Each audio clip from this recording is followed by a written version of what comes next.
Good morning, good evening, and good afternoon, ladies and gentlemen. Ladies and gentlemen, hello, hello, hello. Good morning, good evening, good afternoon, wherever you may be in this place we call Earth. I am Poppin' P1. Welcome back to the stream. Oh, it's been a fat minute, ladies and gentlemen. I hope you all are doing well. Happy Tuesday. I hope you guys are having a good one so far. This weekend was jam-packed. This week was also jam-packed. Hello, what happened to the stream yesterday? Wait, what's today? What's today? Is today Tuesday? Yeah, today's Tuesday. We're on schedule. Wait, did I not stream today? Hold up. No, we did. Yeah, we chilling. Ooh, I'm confused for a minute. I'm like, wait a minute, what happened? Net. I don't know if you were here for this, but so I stream on Saturdays now in the mornings, 6 a.m. to 9 a.m. So I stream on the mornings now, but then I still stream Tuesday and Thursday, 7 p.m. to 10 p.m. Stream was listed for the 22nd, but no, was it really? Hold up, actually? Holy fuck, it was. Oh my. That is so fucking wild. Did I? Uh-oh. No fucking way. Well, I guess it was. Oh no, that's unfortunate. I meant to have that shit set up for today. Yikes. Oh no. Oh well. Oh well, I guess that sucks. That's very unfortunate. I guess I didn't check the day, but actually, I thought the 22nd was Tuesday. Damn, that's unfortunate. Well, fuck me. Oh well, my fault. My fault. I should have double checked that. I should have double checked that. That's on me. I did not. That's on me. I meant to have that for today. I meant to have that scheduled for today, not yesterday. Damn. You live and learn. Ladies and gentlemen. Oh well. But yeah, I meant to have that. I guess I meant to have that be today instead of yesterday. But you know what? We're here now. Don't worry. Nothing happened. We are still starting chapter 33.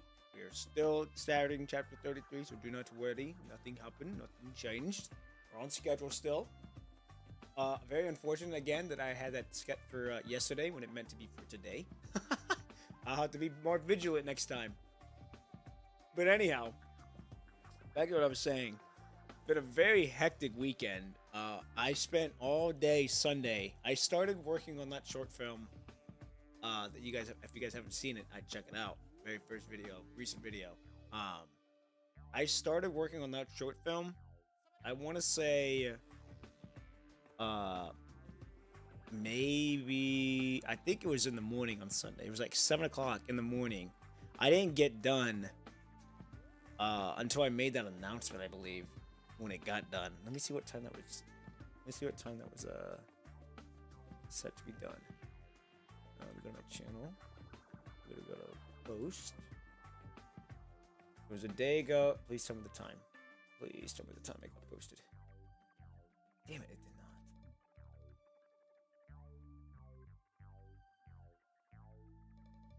Tomorrow morning at 9 a.m. Central Standard Time. What time did I get it done? I don't remember what time. Wait a minute, hold on. I gotta go on my Discord. I gotta go on my Discord to see when I got it done. I know it took me like damn near almost 12 hours, in total to get it done. There we go. We're pulling up Discord now. But yeah, it took me a fat minute.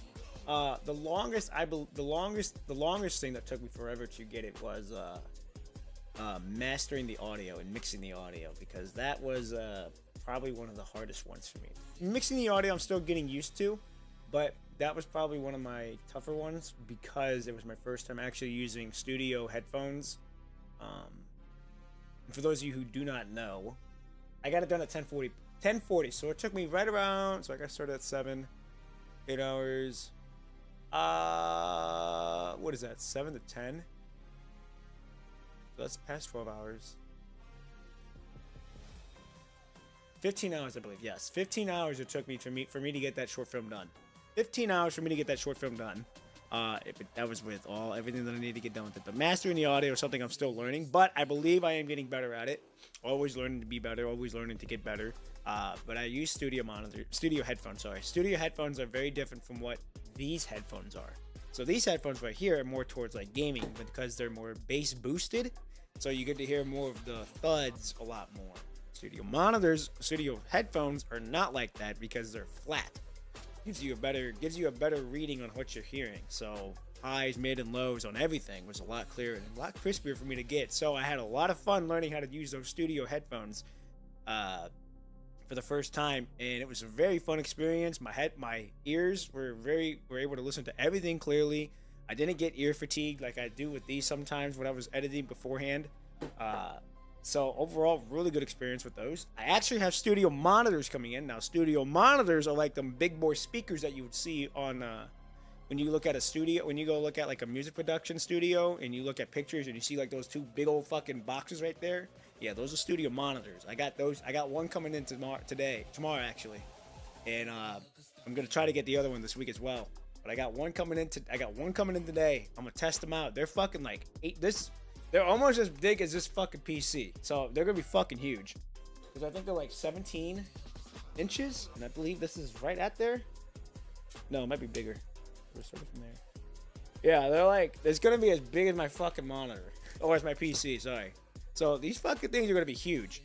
But that being said, it's going to be a very worthwhile investment because I'll be able to audio mix and edit my videos without the need of studio monitors or studio headphones because I'll be able to listen to them right here, and I'll be able to go edit videos for a lot longer. I can sit down for fucking hour. Like I can sit down all day and be fine. It's listening to the audio where your ears start to get fatigued. But with these, I'll be able to now not get as fatigued because I'm one, listening to a speaker, and two, they're not over my head. I can literally hear everything, but I'm gonna be dragging towards that. So that'll be very nice when that comes into play. And I'm still gonna be using studio headphones because gotta be able to listen. It can sound good on the speakers, but if I put my headphones in, they don't sound good. Then it gives me another opportunity to fix them. Same thing with me going in the car. I'm sure you don't know. I don't know if you all know, but if you listen to a car, that's where you're gonna get like the perfect really hear if your mixing of audio is really good or not. So I'm super excited to have them come in tomorrow, or have one come in tomorrow. Yeah, but like I said, it's just been a crazy weekend, crazy week on top of that, just with everything that's been going on. But I'm super grateful to be here. Super great to be able to finally start chapter 33. I'm in the prep work of writing the script for the next short film. I'm hoping to have that done. I'm hoping to have the script done by, let's see. I'm hoping to have the script done by Friday, if not going into the weekend. That way, when the script's done, next week is just balls to the walls of getting everything in production for the next short film to come out. And I have an idea on how I want to do this. I'm gonna have to tweak some things, but I'm fine with that, so I'm okay with that. Patrick, good morning, good evening, good afternoon, wherever you may be. Welcome to the stream. I know the stream was scheduled for yesterday. That is on me. I didn't realize that it was scheduled for yesterday when I meant to have it scheduled for today. Do not worry, nothing happened. We're good now. Just some miscommunication by me. That's my fault. But you didn't miss much. I was just talking to them about how I'm getting studio monitors, which are basically speakers for me to help edit my audio and mix my audio a lot better without the need of using studio headphones. So basically, studio monitors are like what you would see in like a studio production, like when you look up a picture like studio for music production, you see those two big ass speakers. That's basically what I'm getting to help with my setup and editing to give you all a better experience. So, but yes, do not worry. Nothing happened. We're all good. I'm just basically talking to you guys about what all happened this weekend, what I got planned for this week, and moving forward. So, that being said, though, ladies and gentlemen, we are finally on episode 33, Winter to Shine. I'm very excited to see how this is gonna go because this is the final chapter for the 3 long chapter of this trilogy. So we're finally on the end part, the end game. Plus, we're on the final arc for this for this arc as well. So it's going to be very interesting. It's going to be very fun. I'm super excited to see how it's going to end, what's going to happen, and what I can expect to see moving forward. So that being said, I don't want to waste any more time. I want to get straight into this chapter. Ladies and gentlemen, it is finally time to start Wither to Shine, episode 1, Ishmael's chapter. What's gonna happen when we see her? Whether we actually get to the gate, we already technically got there, but is she gonna be there? What's her role in all of this? Who's to say? Who's to know? We already got a kick. Get out of here. Boom. Okay. One of my favorite chapters in the entire game. Let me unmute the game. I gotta put the music back on really quick. I put the game music back on because I needed it for my videos. One of my favorite choice chapters in the entire game, second only to Eon of Forge in my eyes.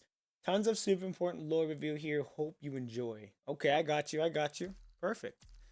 Ryushi! Good morning, good evening, good afternoon, where you may be. Hope you're having a good one so far.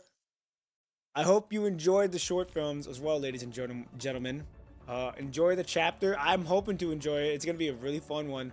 From what everyone's telling me, it's a good chapter. A lot of lore will be explained in this chapter. For what I got confused on. I'm super excited what's going to happen here. Okay, ladies and gentlemen. Episode 1. The Hymn of Time. We are starting in 3, 2, 1. Let's fucking get it. Oh, shit. Okay, hold on. Should I, before I even start this, do I need to do Ishmael's affection story? If we have to do her affection story before this chapter, then I will go ahead and do that before we get started with this main chapter. Because I know with Selena's chapter, I have to do the affection story before I do hers. Did you get Ishmael before? Yes, I got it before. I actually got her. I actually spooked her. I don't remember. No. Yeah, I believe I was pulling on one character. I don't remember who I was pulling for, but I got spooked by Ishmael. Which I wasn't mad about, but I'm like, well, you're not the character that I wanted, but I'll take it. Doesn't need, but you can do a video after this one. Okay, so I don't need to do her affection level. Good to know. Okay. Good to know. I forgot to ask that as soon as I started, but you know, we're here now, but okay, good to know. Well, then we're just going to get started then. All right, here we go. In a corner of another world, humans sleep eternally. Would have about a lift. Gotta be careful with this. Underneath the ragged, holy cloak, his big frame shows no sign of importance. He takes off his water bottle and gives it to the person next to him who is making a raspy noise. Yeah, thank you. Pale young man takes the bottle, tapping it gently, listening to the water hit the metal. Then he carefully unscrews the cap, tilts his head back, and lets a few drops of water trickle into its mouth. Once we get through the canyon, He's not wasting his breath on another word. The aurora hangs overhead like blue flames, and the man at the front raises his lamp again. 30 ragged refugees form a long line, trudging across the snowy wasteland and through broken rock canyons. Painting reindeer are pushed forward with sticks, their saddlebags almost empty. Rich and poor, educated and simple. Famous and unknown, they all walk together. Those refugees are an army without a home.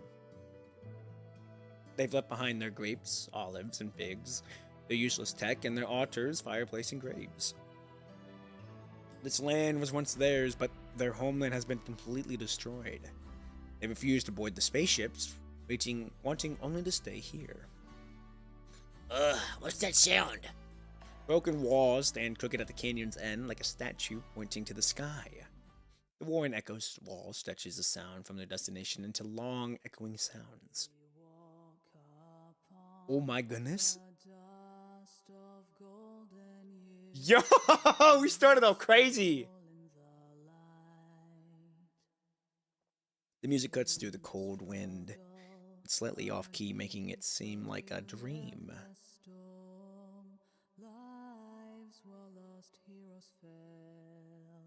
The faint sound of their ears get clearer, giving the tired travelers hope.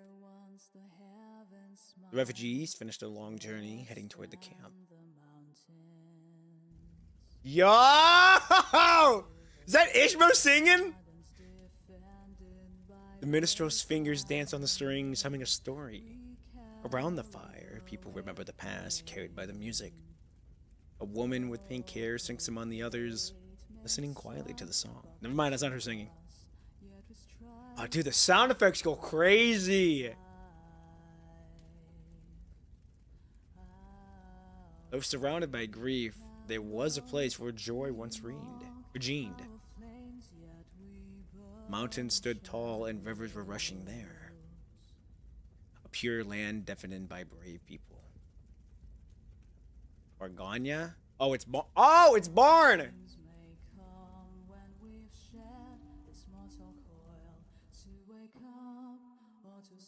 Yo.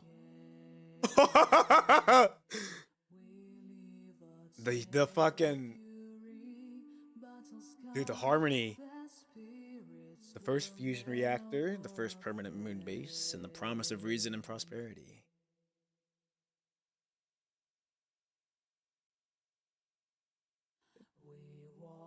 The Tycho telescope, the Dawn 3 spaceship, and the colony ships being built on the moon.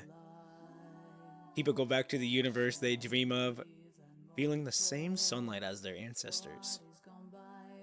Long ago, visitors from beyond the grave gave their life to our planet, which is covered in fire and lava. And when the Golden Age came, those big questions in our genes seemed like we could finally answer them. Those were the good old days. The man in the cloak sips his hot soup, letting out a relieved sigh.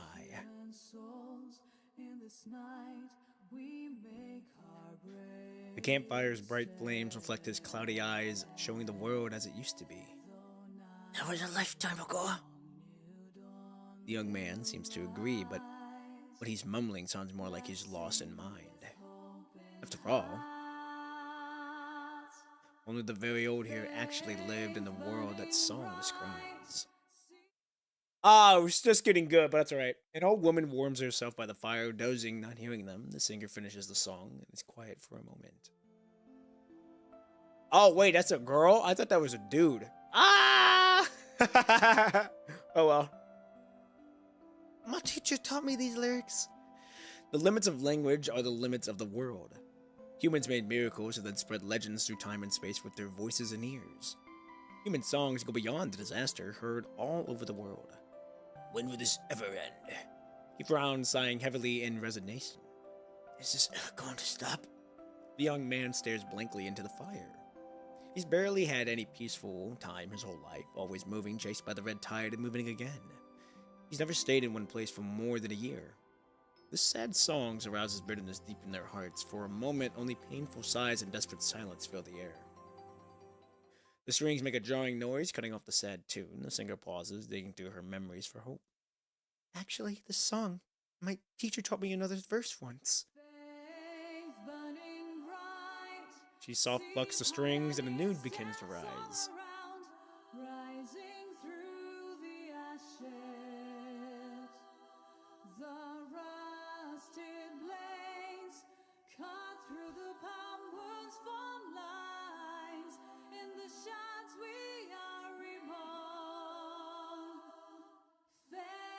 The singer strums the strings harder. This is a well-known legend, bright and clear like starlight in Imperia. The pink-haired woman looks hood back, sits quietly listening closely to the song. The song fades out and the crackling fire takes over again. Hot soup warms people up, but it can't dilute the thick silence. Sing us a new song. Sing about our lives now. I can even play something. He pours out a metal piece from his wet bag, unwrapping it carefully. The frost hasn't damaged his treasure, a rusty harmonica. The singer looks troubled. I'm sorry. My teacher died in the ARU's last battle. I'm not good at describing disasters, so I can't tell you about the world as it is. I can't sing about the present. No one mourns the sad but common remark. The young person quietly apologizes for asking. It's okay. After winter ends, maybe I'll sing a new songs. Refugees go silent, knowing that false hope is the worst thing in these snowflakes. Ugh!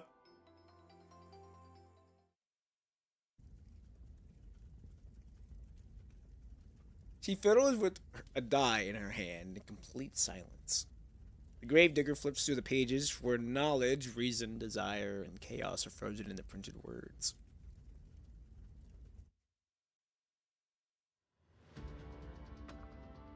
She once saw twin suns rise on the plains and rings in the sky that shone brighter than stars. Cries lost in the vacuum, buried deep in a warship graveyard that glittered like a stardust. And on the tower, a wounded hero, whose scarred body rips open the future in time's curtain.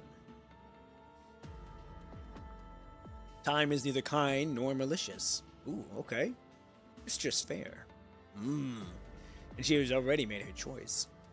Mercy is quite a virtue. Oh, it's a quiet virtue. Okay. That's episode 1. Episode 2. A never-ending winter. The enemy ahead is not only frozen rock, but it's also melting caverns. Oh yeah, we back here. Prefab houses like shipping containers stand in neat rows behind the barbed wire and guard towers. As far as one can see, snow-covered mountains stretch on forever. The gray walls still keep out the cold, but look pretty small against the mountains and wilderness. Putting up thicker walls to keep the heat in is just a quick fix. The generated fuel will run out eventually. But first, there is an even bigger problem. In this endless winter, ice is the only water source. Breaking and getting ice is how they get clean water. The water collection crew is back.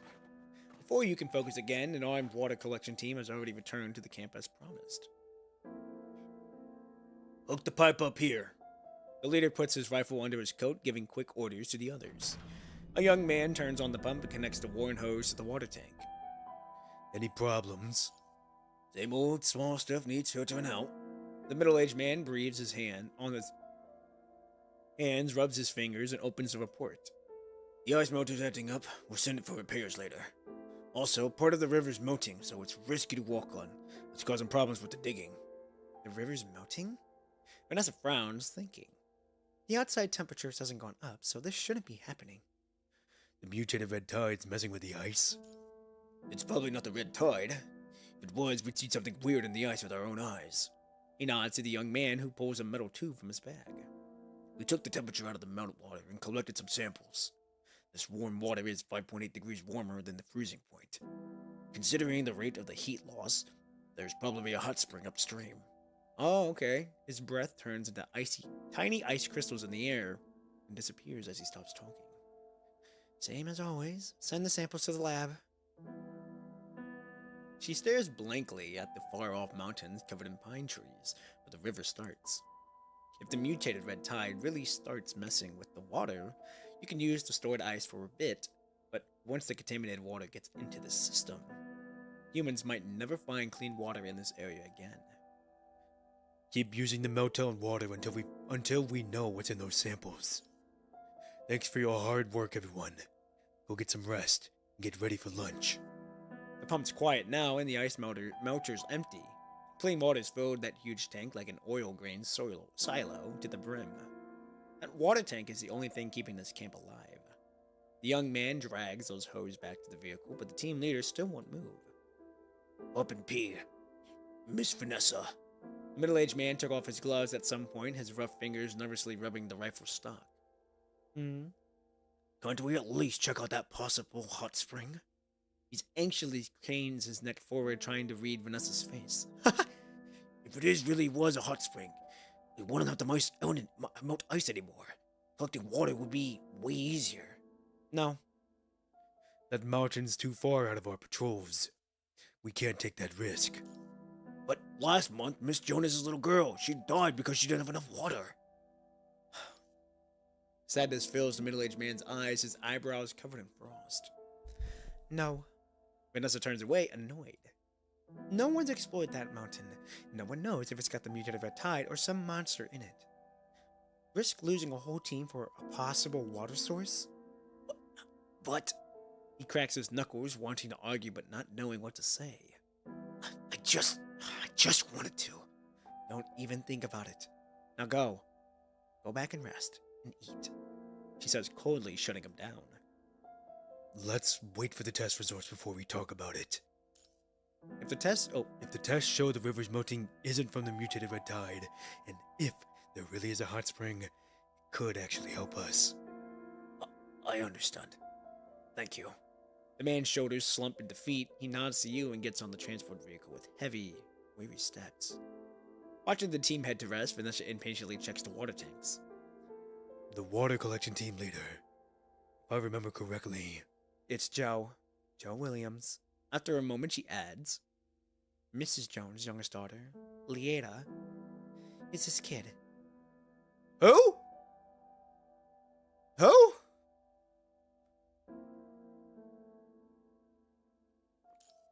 This kind of thing, you think it's unreal, unusual.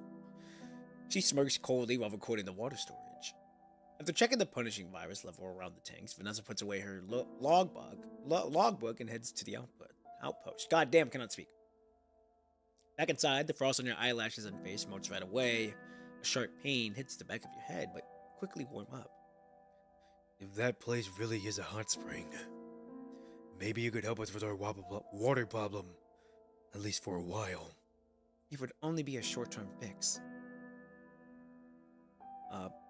Even if the hot spring isn't contaminated, it's still groundwater. The mutated red tide can get through anything, though. The red tide will get into the water cycle eventually, since it can penetrate rock formations easily. She snorts like she's laughing at the idea. Even a short-term fix is better than nothing, Vanessa. False hope is useless. We need to find ways to clean the water. The red tide slowly spreads across the dead land, running every bit of clean ground. Humans can't fight fate anymore. Their enemy isn't just a corrupted, a hetero creature, or some weird hetero sapiens, but this whole frozen wasteland, the dark sky, and the mountains they can't cross. The enemy is the frozen rocks. The enemy is the melting ice caves. The enemy is the mutated red tide spreading across the planet, and the new life it's making. Don't look so defeated. No, I was just thinking. You thought getting the hetero core would fix everything, but now, looks like you haven't gotten anywhere. I've told you before, this world doesn't need a hero. She glances over, then changes the subject. Has Rosa been in touch? How's the hetero core coming along? She said she have news today and she'd call. Ever since she got the hetero core shard.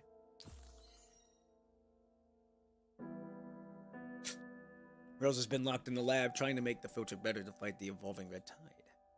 I'll head out. Oh, it's already 12 o'clock. If you forget to eat, I'll toss you into the red tide before you starve. Ha! She shows that familiar smirk, then heads out for the outpost. Just as Vanessa leaves, harsh static crackles through your crude communication device. A faint voice fights through the static, forming clear words after a few broken ones. We... call... what? Aerospace City calling Commandant. If the camp's water supply is still safe. Shundere Vanessa, pretty much. She is the embodiment of that. She was like that when we first met her. She is still like that now. Safe for now. You brief Rosa about the melting about the river's surface. If it's really a hot spring, that'd be a rare bit of good news. A soft sigh comes through your comms. Unfortunately, the decoding is still not going well. Have you managed to crack out the outer layer of encryption? Getting past the outer layer wasn't the problem, but we've only managed to get less than 1% of the data from the hetero tower core. The technology is incredibly complex. What that Everspace City has right now, I can only do basic exploration, trying to get whatever I can. I'm hoping we can unlock some filtering related things next. We need to strengthen the filter barrier, and I'm worried that the mutated red tide will keep evolving. Take your time, Vanessa. Time. She falls silent. Time's the thing you have the least of. Oh, right, I actually called you about something else.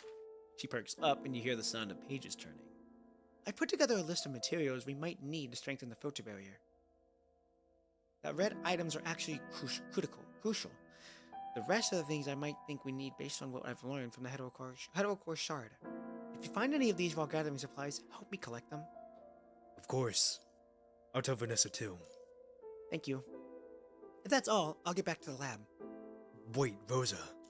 She made the call, but you do have something you need to confirm with her. About that consciousness enhancement device you mentioned earlier. I need to stress again. That was just a theory from Mr. Asimov. The technology is super complex, and we barely have the materials or environment to make it. Commandant, what are you planning to do with the consciousness enhancement device? Her calm voice comes through the speaker. If I'm gonna be honest, I'm worried we might have to deal with a big fight soon. I can't connect to too many constructs at once with this mind beacon. It's definitely a possibility.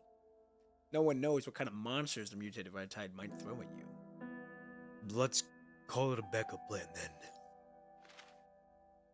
The sound of pages turning comes back. Rosa's probably checking the supplies for Aerospace City. The supplies from Aerospace City give you a chance to test things out, but I can't promise it'll work. I don't even know how reliable it'll be. It's fine. This is enough. Thank you, Rosa. Alright, I'm heading back to the lab. Take care, Commandant. The voice cuts out. Static fills the speaker as the device loses signal. The room grows quiet and humid. You sit for a moment thinking, and then get up to leave. This place, called Canteen, is basically a big makeshift building made of shipping containers. It's also the camp's meeting hall, storage, and sometimes even a place where people can relax for a bit. Against all odds, a small community based on helping each other has sprung up in this barren place. It's already afternoon. The refugees who were assigned the task should be back by now. When you walk into the canteen, there are only a few people sitting at the tables, waiting for the night shift. I heard Joe volunteered to lead some crazy water finding team, and Vincent really yelled at him.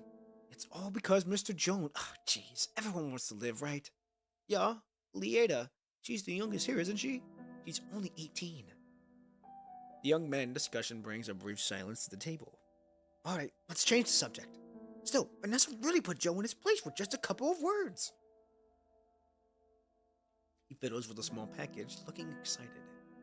Vanessa's so awesome, man. I want to go with them next time they're looking for supplies. Hey, don't think of something impossible. Vanessa wouldn't send you on a suicide mission. Anyway, you want some lemon slush? He seems bored out of the gossip and starts talking about food. Did those stupid books not rot your brain? You think you're some fancy guy from the old days? Oh, my dear Saul, is this your seat? Oh, one slush coming right up. The young man theoretically mocks his friend with exaggerated loudness. Take it or leave it, but check this out, man. This ice, I got it from the pipes around the canteen. Super clean, I promise. He pulls out a small paper packet and then carefully pours some yellow powder into the bottle. Then he puts the lid on, shakes it gently, and gives it to the person next to him. This is my secret recipe, you know. The troublemaker takes the kettle, looks at it suspiciously, opens it, and takes a sip. Then his face twists up. Yuck! What is this? They're just some old vitamin C pills, right? It's called making the best out of the bad situation. If you're so smart, go stir some canned fruit yourself.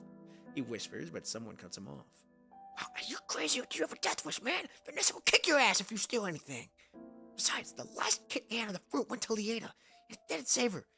But at least she got something before she died. Commandant! Good afternoon. You have overheard their whole conversation, but you don't need to tell them to stay away from the supplies.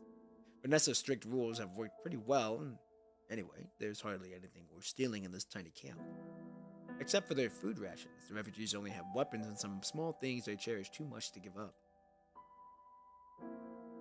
Weapons keep it order, and their trinkets remind them of what they live for. After you say hello, everyone hurries to work, and you go get some food. Commandant, working late again. I'll save some hot soup for all of you. It's still warm to the stove. All of you. Emma's been waiting for you and helped out while she waited.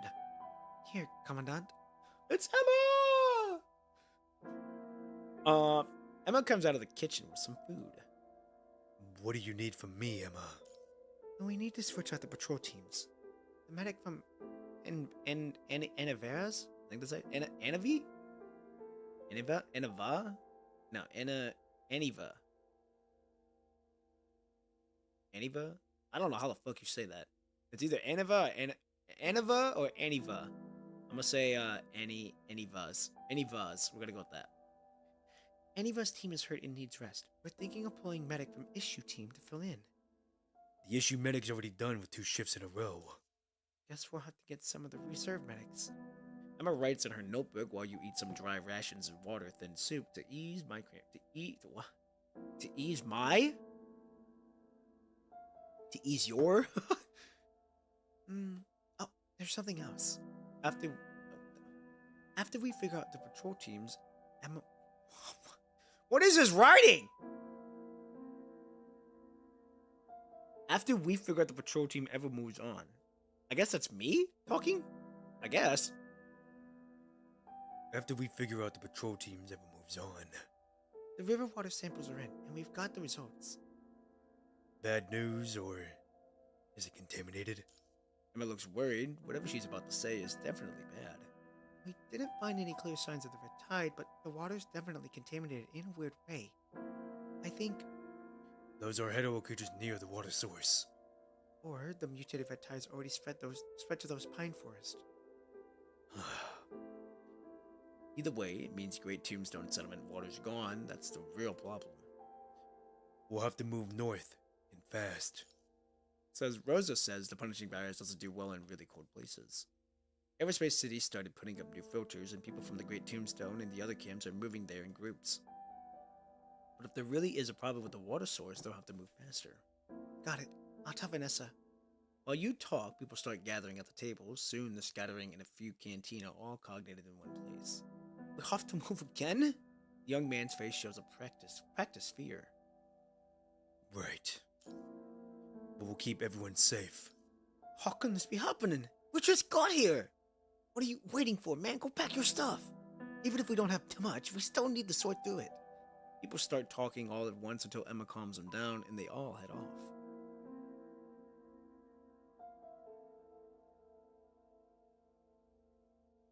Night falls, and the people gather around the fire again to stay warm. Gee, I hope we could stay here. I thought we could stay here for a while. Moving's actually good, man. Did you hear? Everspace City's got new powder filters. He tries to sound happy to cheer everyone up. Fine, man. I'll go finish packing. The young man sighs and walks away from the fire, but suddenly bumps into someone in a long robe. Oh, sorry. My bad. It's all right. Where were you heading in such a hurry? Haven't you heard? We're on the move again. Seriously, when will we ever stop moving? We move some more, and we move. Wait, has that Commandant Grey Raven come back yet? The woman under the hood looks a bit confused. Yeah, things have gotten a lot better since that Grey Raven Commandant showed up. They've put up those filters in Everspace City, and the camp's way more organized now, but... Sadness fills his eyes. No matter what, it's still just one human. He says one with a bitter tone. Just one human. However capable this person is, there's only so much that can be done. True. But hey, don't count me out, though. Crazy to think that the first time we heard of Emma was from the very beginning of the game's story. Wait, really? When? When was that? I don't remember being. Well, then, granted, it's been almost 5 years now since I fucking played this game. Well, it's been 5 years since I played the beginning of the game. Because I was here for year 1, year 2. I missed year 3. I got to year 4, and now I'm on year 5. Of the badges, at least. I don't remember Emma being mentioned in the beginning of the game. I don't know who the hell she is. Well, we know who she is now, but I didn't know who the fuck she was back then. Yep, remember when you and Grey Raven went to the manor at the beginning of the story to fight the butler robot? That manor belonged to Emma's father. Oh! What? Wait, the butler robot. The one who has the little fucking, the laser eyes and fights with a fencing sword? Him?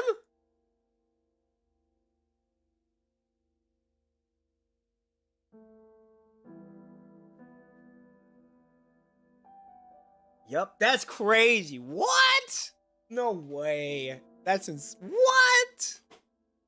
That was Emma. That belonged to Emma's father. Huh? That's fucking wild. That's crazy how she's been in the game for a fat minute. Then we've never seen her up until now, or up until Lucia's chapter. Damn. Huh? Okay, we're going back to this. Jeez, I better get going. Got back. You should get your stuff together too. If we get attacked again, you'll have to leave everything behind. That's how I lost the key my mom left me last time. She said that it was the key at the front door of my old home. But what does home even lie now? Episode 3 sinks silently into the sea. Oh, we play as me now. Okay. Camp perimeter defensive line. There's an abandoned town 12 kilometers north along the river. Same location listed in the patrol team's routine report last week. If we're short on people, and water collection gets vehicles first, so we can have gotten the supplies yet. If I remember right, the report didn't mention any mutated red tide activity? Yup, it's an abandoned town. We scanned it and found a lot of protective gear, purification devices, and weapon and ammunition inside. They probably didn't have time to evacuate. He shrugs and goes quiet. Across the destroyed land, the same sad stories repeat. Rosa's list said we need some water purifiers. Should I take the chance? Okay, now remind me, have we ever figured out why she's got grass growing on her?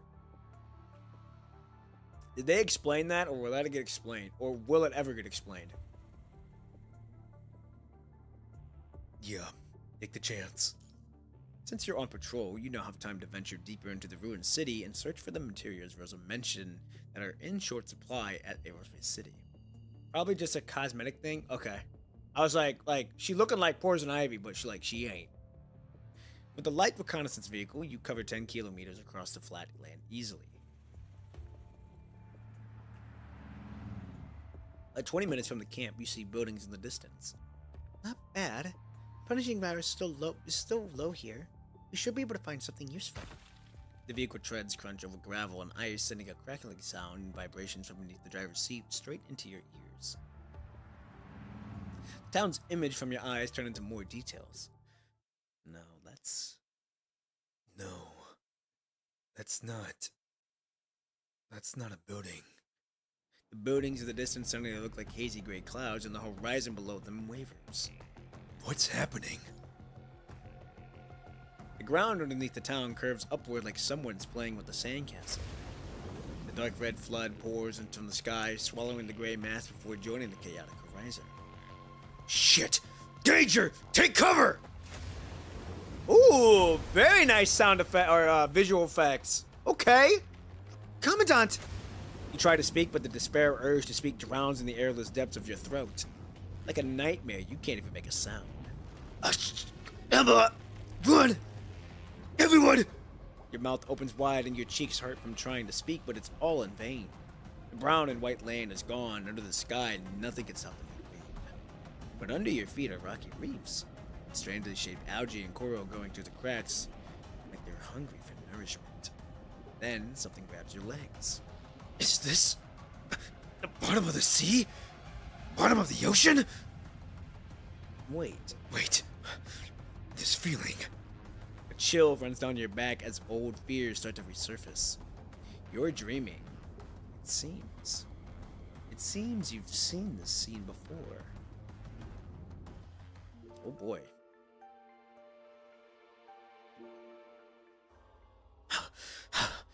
Run. Gotta get out of here. No, the experiment. Yo, this is insane. And we're actually moving? What is this place? Where am I? Gotta leave. Wait, no, why am I running? How is that possible? Animal creatures! A new form I've never seen! Oh! This place is dangerous. I must get out of here. This way's no good. Uh-oh. Has the anomaly been cleared? I went too fast. The world turned... Did I fuck that up? Was I supposed to complete that one? The world turns into a dark red spider web. Liquid. Strangely, your lungs don't resist. You open your eyes and the spider web clings to your eyeballs. Yep. Oh shit. A sharp pain shoots through your head like an arrow throb ramping inside, desperately trying to break free. This empty space is chaotic. You need something to hold on to. But your skin's just coated in some thick goo, so you can't tell where your flesh and bones end and the world begins. Like you've completely melted. What you see might just not be nothing more than your last thoughts. Then something weird happens in your head. It's coming from your tongue. What? The juice bursts into your mouth, all tangly and fresh. The tang hits your tongue, and suddenly you feel gravity again.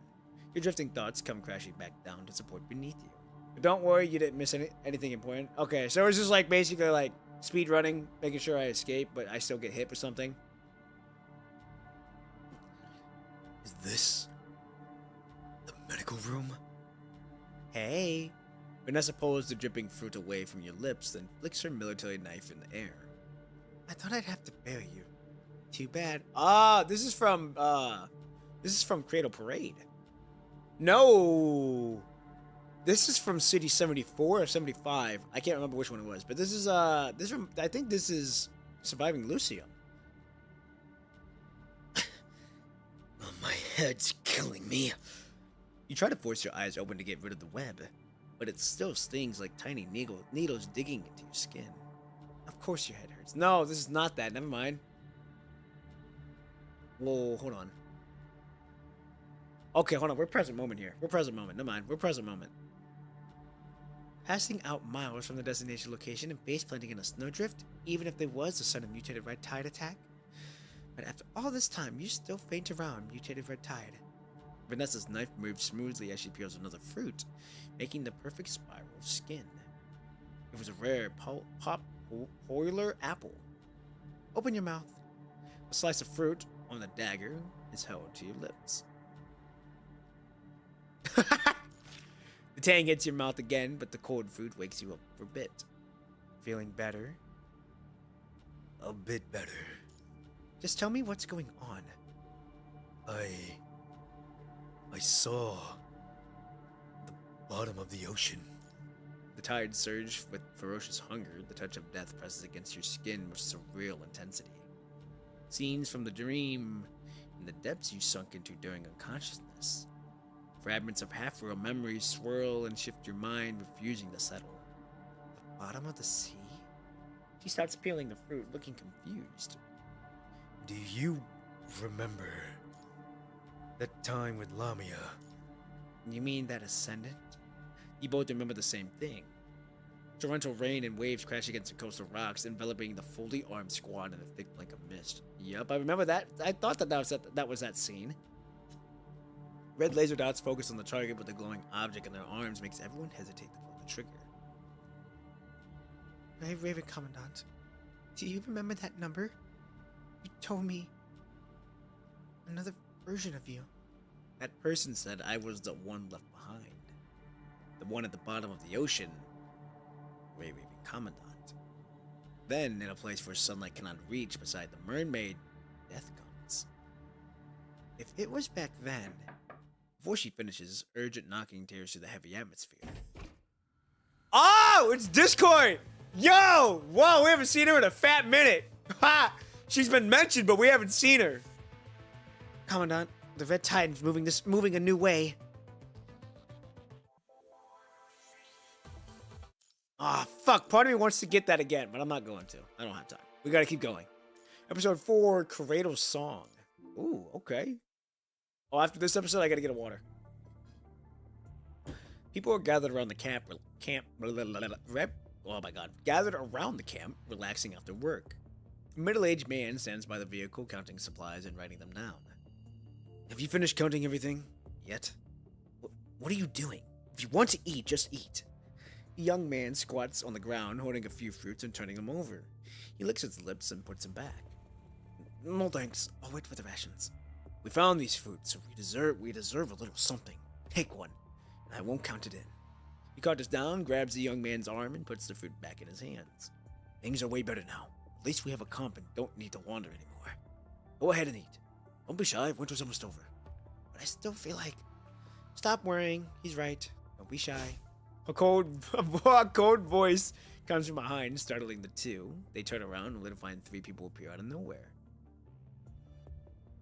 I forgot Discord was in this one. I'm surprised she's here. We hear about her, but like we never actually saw her or actually really know what the fuck happened to her. But I am cool. I'm cool with her being here.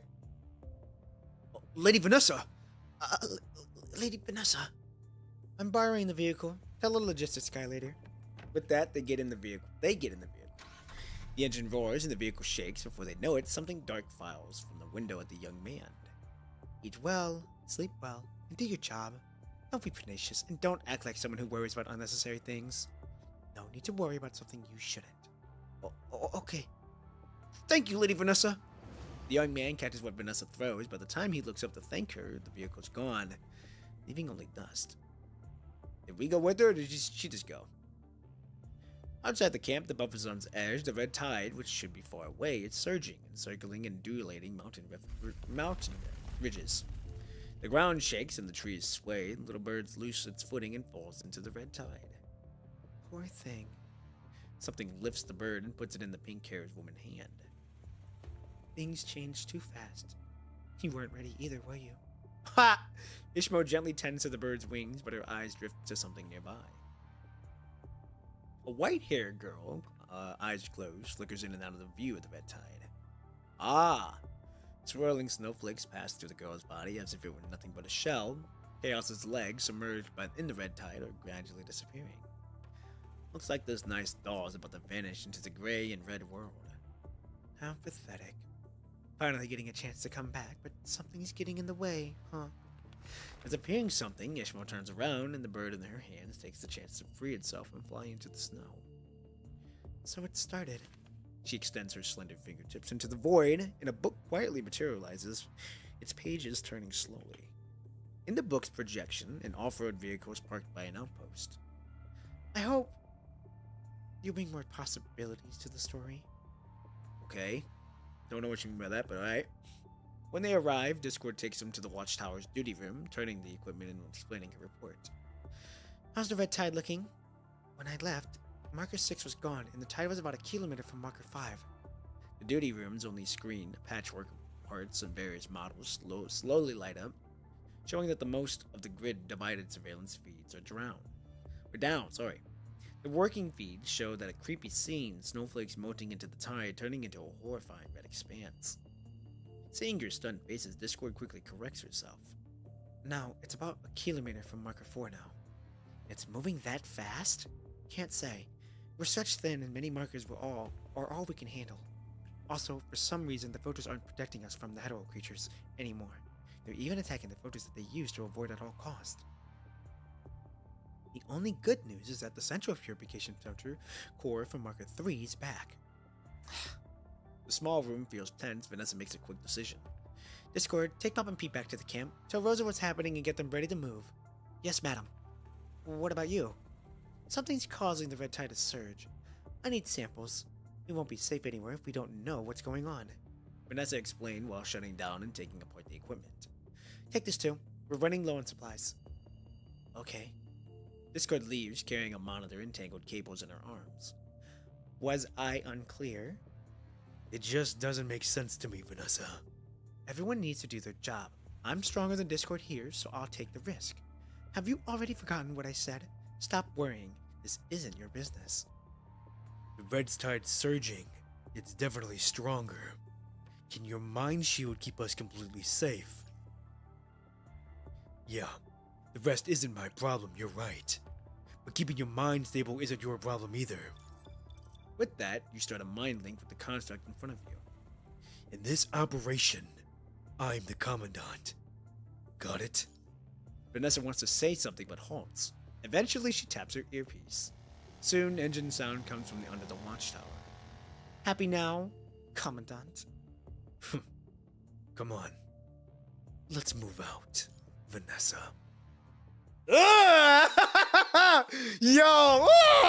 I like that. I like that little conversation between me and Vanessa. That was pretty good. I like that. Woo! I like that. 20 minutes later, near Marker 4. Barely dodging the attack of her hetero creature, Vanessa keeps backing away as vital fluid trickles down her wounds all over her body. Just a few more hetero creatures. The red tide's getting stronger, and these vermin are getting bolder. How much Vanessa has grown. Imagine her younger self's reaction working alongside the person she hates like this. I would just say she would have been bickering a lot more, but like if we would have left the room or if we were not looking at her, she'd be like, oh, I get to work with him.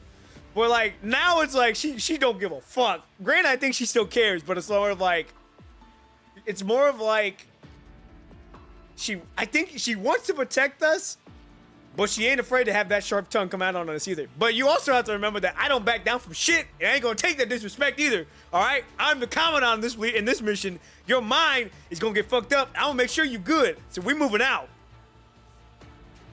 No, son of a bitch.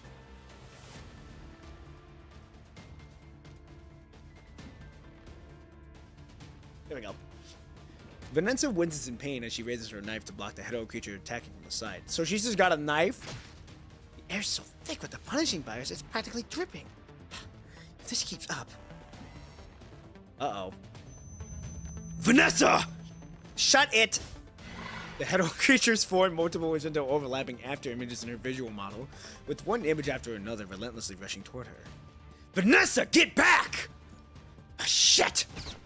The feeble bullets barely scratch the creatures, just feeding them in an instant.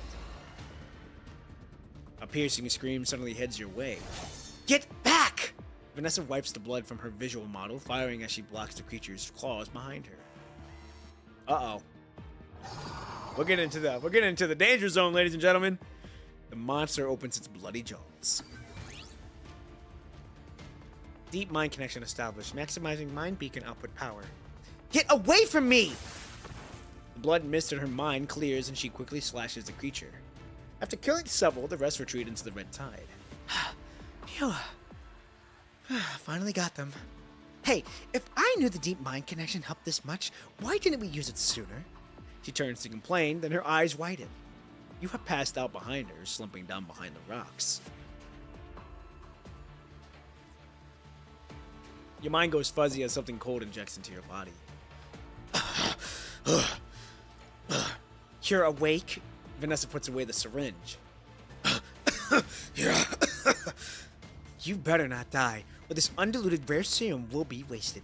She grabs water out of her bag and holds it to your lips. The water helps you clear your head. The punishing concentration's up. And more than that, she looks at your shabby combat suit. This crap can't protect you from the punishing virus anymore. At the very least, it's useless to get some mutated red tide now. The punishing virus concentration is up, and your suit can't handle this mutated red tide. Even the diluted serums I gave you didn't help much. Luckily, we got some undilated deuces for patrols. Or else, Vanessa just grunts and says nothing. How's everything looking? Stable decline in progress. I got the red tide samples from the center, but we're still stuck in this contaminated forest with no way to move. Feeling better? We need to go. Your suit can't endure another attack. Yeah, of course. Slowly, you get up and check if you can walk normally before heading back the way you came while avoiding the mutated red tide. As Rosa requested, Vanessa takes red tide samples from the two more places. Strangely, she falls into silence, holding the translucent container. Vanessa, what's wrong? We're pretty far from the center, but the punishing virus concentration is still the same. A few words are enough to tell the dire situation. She turns around silently, the translucent sampler in her hands revealing the terrifying sight. The crimson liquid is eating the white buffer, turning it into food. The red water shivers as if it's reacting to something. The red water suddenly shoots up, then disappears abruptly before Vanessa can react. Ah, shit! It's our daughter. The waters slowly part, revealing the pale doll figure standing within the tide. Chaos? Whoa, what is that? Leave. What happened to you? What exactly is happening with the red tide? As you utter your question, you try to make out Chaos's features. Her body is gradually melting into the red tide, starting from her legs and creeping upward. Leave. What the fuck? Answer me, Chaos! A consuming agony instantly crawls up your spine as if you yourself were the one trapped within the red tide. Leave. The doll mechanically repeats the same answer as if another entirely different face is gradually emerging within her. Her shape starts to change as if she can't hold back the red tide's power. 07 for our daughter? Wait, what happened to her? The mutated red tide suddenly surges. It waves as like a monster opening jaws, ready to swallow both. Hop and pee! Vanessa tackles you with a leap, sending you both rolling toward the shore. Don't look back! She practically yells in that direction. Vanessa! You jump up, grabbing the sampling gear to shield yourself, but it ends up in vain. Even as Vanessa charges into the red tide, she looks no larger than a hummingbird before that towering wave. The red blade falls, the death closes in. But death does not come. Aw, shit! It's our... Aw, shit! It's our girl! With your mind overwhelmed by the punishing virus, you see a small red wing appear between you and the surging red tide before you pass out. Luna! Ah, shit! Ooh, boy, we getting good here. All right, ladies and gentlemen, I'm going to get a water and use the restroom really quick, and then we continue on. Make sure to get some water in you, and make sure you get some food in you. I will be back.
Okay, I'm back.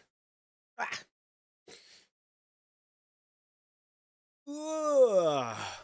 Okay, ladies and gentlemen, we are on episode 5. Into the storm. Oh, in the snowstorm. Sorry, not into the storm. In the snowstorm. Alright, here we go. Hey, the visual effects are getting better. The waves rise as a strange underwater scene appears before you. Uh-oh, what the fuck? What is Short Haul doing here again? This has to be a dream. What a surprise! Fighting the Grey Raven Commandant here in this shithole. Short halt?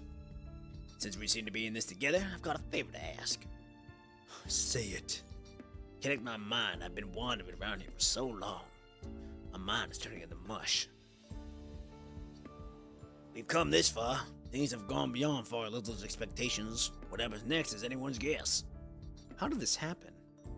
If I can't make it back, bring a message of Aurelia for me. A wave of grief emerges.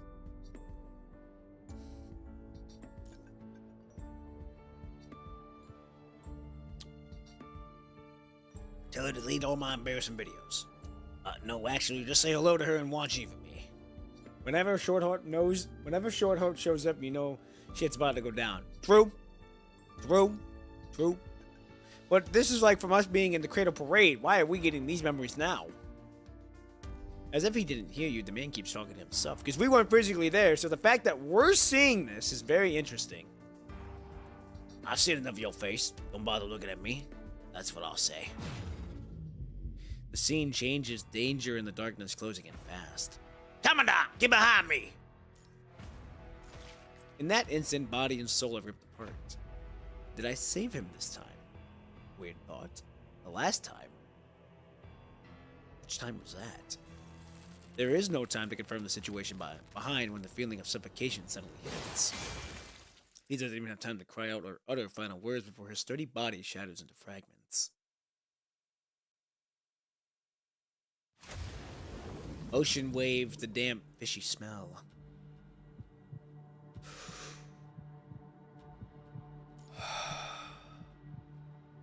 The freezing air fills your lungs.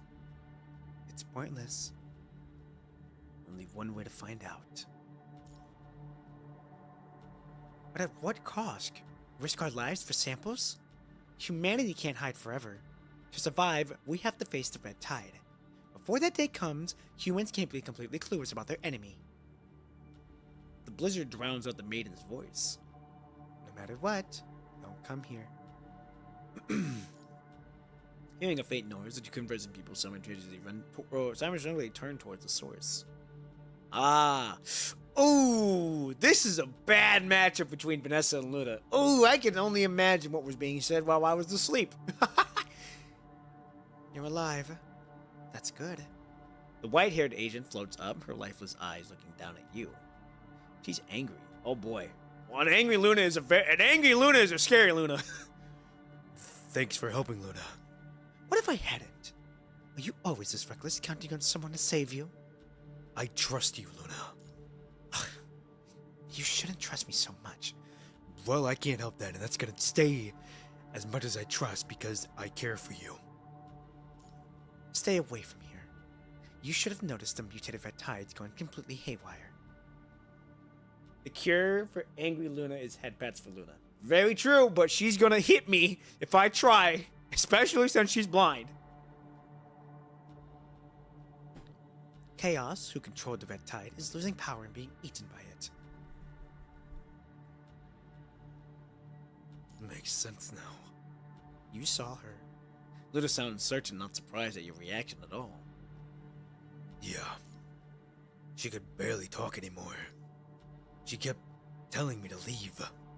So, get out of here. A new agency was forming, and I cannot stop it. We still might be able to help. I doubt it. Luna shakes her head, dismissing the naive idea. After the mutated red tide surged, I lost my connection to the Ascension Network. But as a former agent, I can still send some changes. The Ascension Network is evolving as information updates. Or, information keeps growing and expanding. The punishing virus keeps developing, and the amount of matter in this world stays the same. A new life is perhaps being born. A new life being born. But the cries of infants have been heard in human settlements in a very long time. Did you find her? That girl named Nanami? I found her. She told me... Let Nanami set the parameters. Let me set up a new starting point for the simulation as you are. Preset conditions confirmed. Logistical simulations established. Let's go, Commandant. And hope is the other reward you're getting. I'm sure there will come a turning point where you'll find a perfect solution to the problems you're facing right now. This is what your entire civilization has strived for. Did she say that? Yes, she did. I understand. During the conversation, you start feeling dizzy again. Tonus concentration is spiking. After injecting another serum, Vanessa stares intently toward the base of the snowy mountain, her expression grim. Following her gaze, a pale figure stands amidst the mutated red tide, but Chaos's form has almost vanished. Oh boy. Agent Zero is reforming within the churning tide. Return to Aerospace City immediately. Let's go. Luna extends her hand, slightly calming the red tide, though it has little effect. She's losing control of the red tide. Hop and P. Faint voices disappear in the wind. She seemed to be searching for something in this dark world. Luna? You misheard. Let's go. I'll help you. One last time. With her remaining power, she creates a gentle barrier, pushing Vanessa and you out of her territory. Wait, what? By the time you realize it, Vanessa and you are already banished from her territory. Wait. What the? Luna! The icy wind makes it impossible to move forward. Luna! God, Luna! The girl uses the Ascension Network residential spatial isolation. Shit! Luna! The biting wind carries the girl's last words. Don't come here anymore. Punishing virus concentration is still going up. If you don't leave, you'll waste more than a few serums. Shit! Damn! Vanessa falls silent and leads the way back. Shit! Vanessa, watch out! You quickly shoot down the Hetero creature behind Vanessa. Hetero creature? Luna gathered all of her power that was protecting the forest, giving the Hetero creatures a chance to launch attacks. Luna. A gunshot rings out, the Hetero creatures scream behind you. The Hetero creatures are catching up.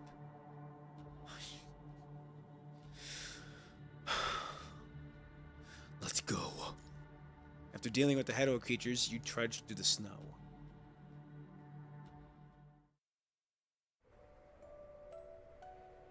No fucking way, bro. Don't tell me she's gonna die. No, bro. Don't tell me she's going. No! Oh, God! Man, fuck!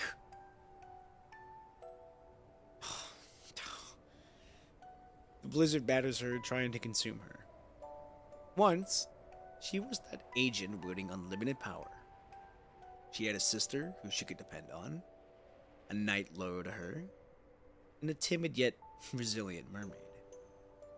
Having broken free from her broken past, the world was once hers for the taking. Maybe in another life, she'd have a peaceful future. At least she wouldn't be like this, watching people around her leave one by one. Her thoughts stop at the tide roars, the mutated red tide coming from them on this pure land. Is it here already? The new Agent Zero. She looks toward the mountain base, indifferent. Man! Man! We got a fucking blazer? What the fuck? Winter drags on. Luna stands at the peak, calmly observing the mutated red tide below. She can see the mutated red tide birthing alien life that doesn't belong here. She hears the wind carrying deathly silence, alien pulsations that shouldn't exist here. A new Agent Zero. Luna holds out her hand, letting snowflakes fall through her fingers. She felt it, going even before rescuing the Grey Raven Commandant. Strange creatures take shape in the mutated red tide, lurking at the cliff's base. What a disgusting presence.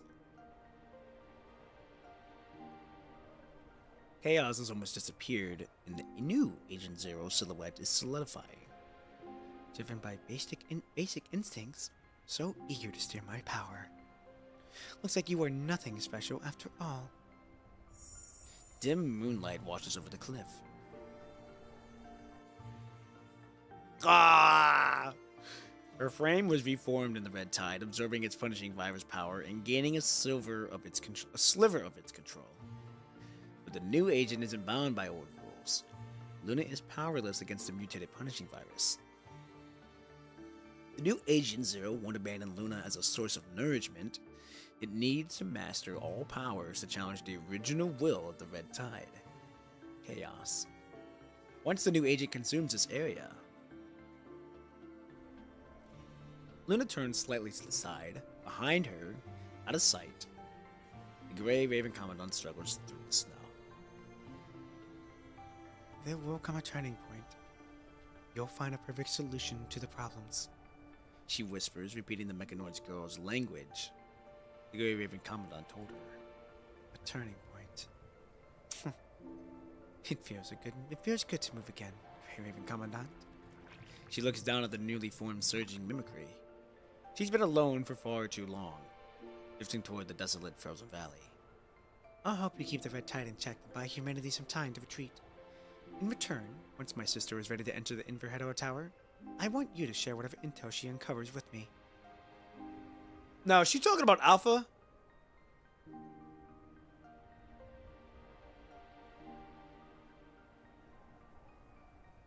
She's already held up her end of the deal. She got intel of the Inverhedo Tower, and as promised, protected humanity's last stand. And now, let's call this a new deal, shall we? Lucia. Okay, I thought that's what she was talking about, because I'm like, well, because in my head I'm like, Luna considers Lucia her actual sister. She considers Alpha like a sister, but she truly believes Lucia is her sister, even though it's vice versa. But hey, you know what? It's cool. Okay, here we go. Let's call this a new deal, shall we? I'll trade a future to see you save motherfucker. God damn it, bro! It's like first it was Lucia, now it's Luna. Shit! Man, god damn it, bro. Oh, we lost all.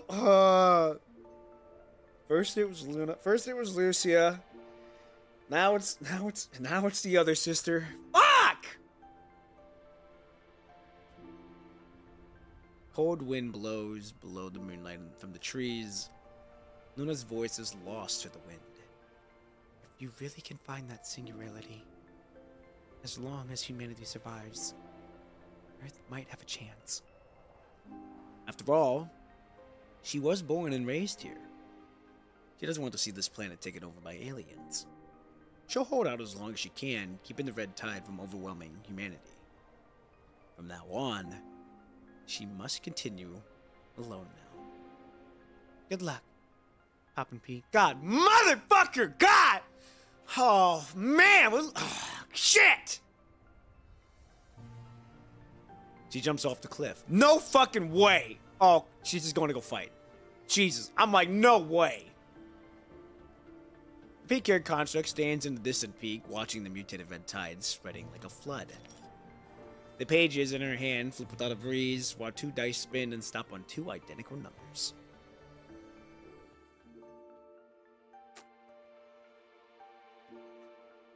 Have you come to make your final choice too? How disgusting. Whoa, we really gotta watch her. We really gotta watch her die like this. This is crazy. Disperse. Crumbling hypocritical beings. Embrace your end in truth. Hypocritical beings crumble and dissipate.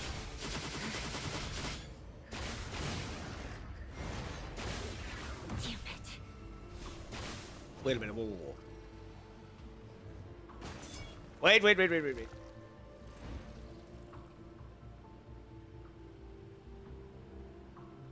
Okay, we're good. Ah! My frame's dead, but at least my visual sense. Wait, Alpha? What? I thought you died. Well, technically she never died. We just didn't know where she was. But I can't fight. I can't move. What the fuck? Wait here. I'll be right back.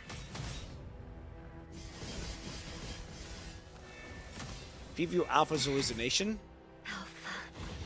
Wait, what? Holy shit. These things are kicking my ass. Oh! Crumble and disperse.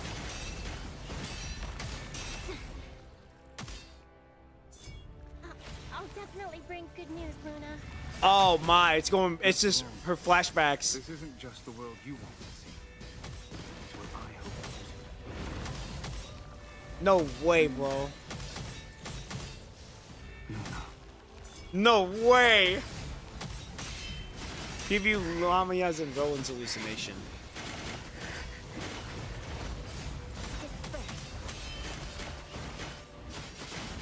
didn't know I could hold it like that for that long.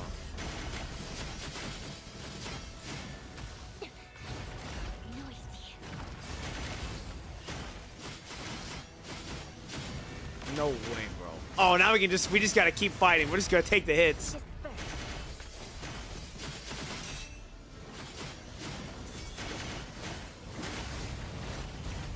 Disperse. Disperse.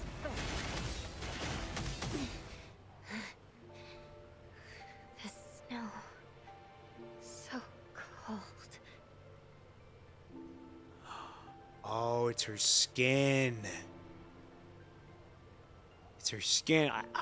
I'm not gonna lie. Actually, as much as I did not like this, I think this is the one I'm looking at. That was all white when it came first released with her skin. I did not like it because it was too much whiteness. But it's not bad.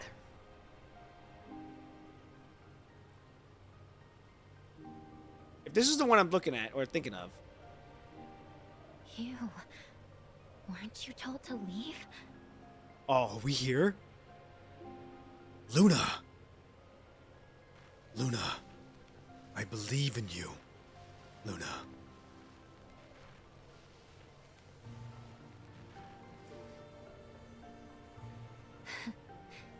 This time, oh, it's really a hallucination, right? It's not! It's not time to say goodbye yet! oh wait, that's her. Say goodbye yet. I thought that was me. Man, If you can really find that singularity, maybe everything can go back to how it was. that's crazy. Damp moonlight seeps through the dark trees. The enemies aren't following us. What's the situation on your side? No sign of the red tide either. I didn't ask you that. Vanessa walks over, checks your protective suit, and relaxes a bit when the punishing virus concentration is down. Let's rest here for a bit. Those things in the woods are relentless. The forest where Luna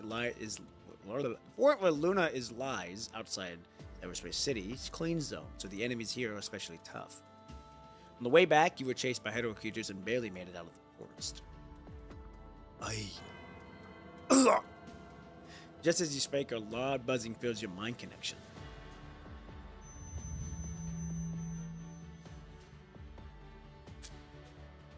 Like 1,000 bells ringing, stabbing pains in your ears, your vision goes as black as something disconnects from your mind. Shackles. Or it's the shackles. The shackles are loosening. Huh? Did you hear that? Bell tolls. Consciousness is buried in freezing mud, bells echoing through mind. She rushes over, checks the protective suit and readings, and frowns. A needle goes in, the cold liquid mixing with hot blood. Sharp pain pulls a small portion back of consciousness. You're heavily infected. It's probably just ringing in your ears. No, it's not ringing in your ears. It's Luna. It's just your imagination. In the blurry vision, the falling snowflakes make weird shapes as Vanessa purses her lips. Break's over. We need to move. Now. After checking the route on the portable terminal, Vanessa grabs your arm and heads back to the rendezvous point before you can speak. After crossing a few snow hills, the lights at the rendezvous point come into view. A familiar figure run towards you. Vanessa! Commandant! Did something happen back at the settlement? According to the latest data, the punishing virus concentration at the rendezvous point has spiked. It's above the survival threshold. 2 human groups are still inside.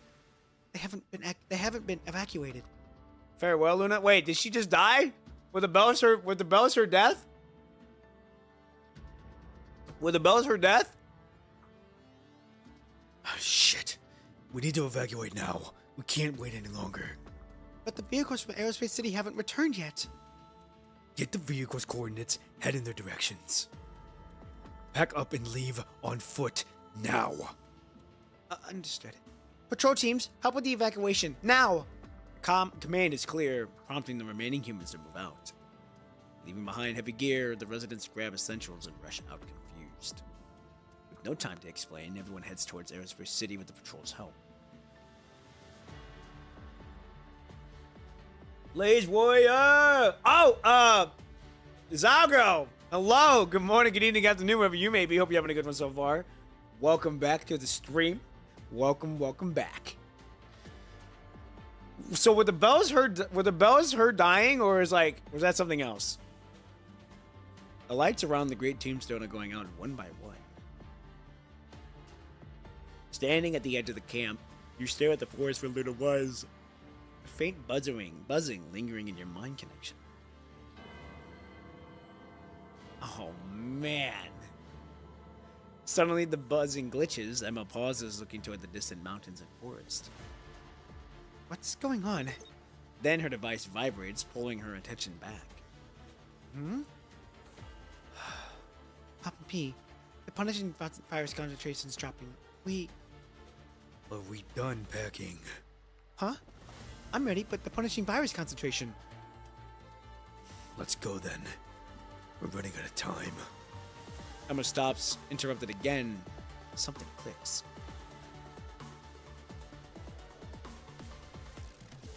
Avoiding Emma's eyes, you look back at the mountain. The forest is quiet, snow and dead branches composing a mournful song. Regardless, that faint light has gone out in the dark. That's fucking crazy. Oh, okay, so we got two passageways. Just got done finishing the last main story of the chapter.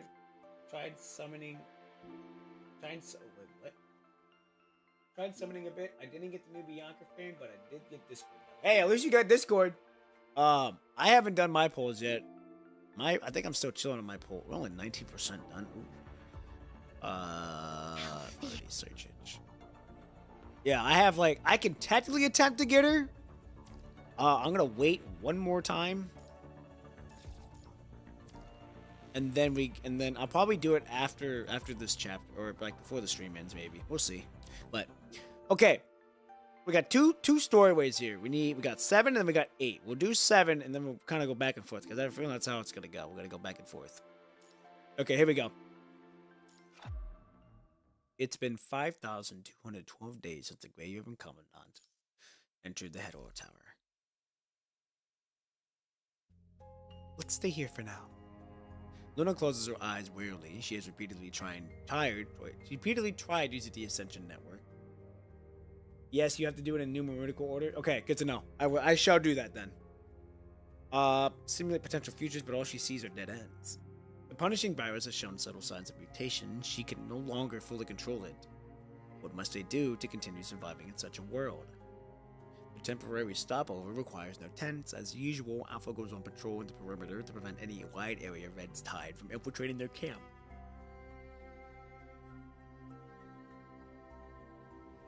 Did you see the trailer for that up-and-coming gacha game that has the mechanics of Spider-Man, web swinging, and a little bit of GTA? Oh, are you talking about in it's something with the anti something?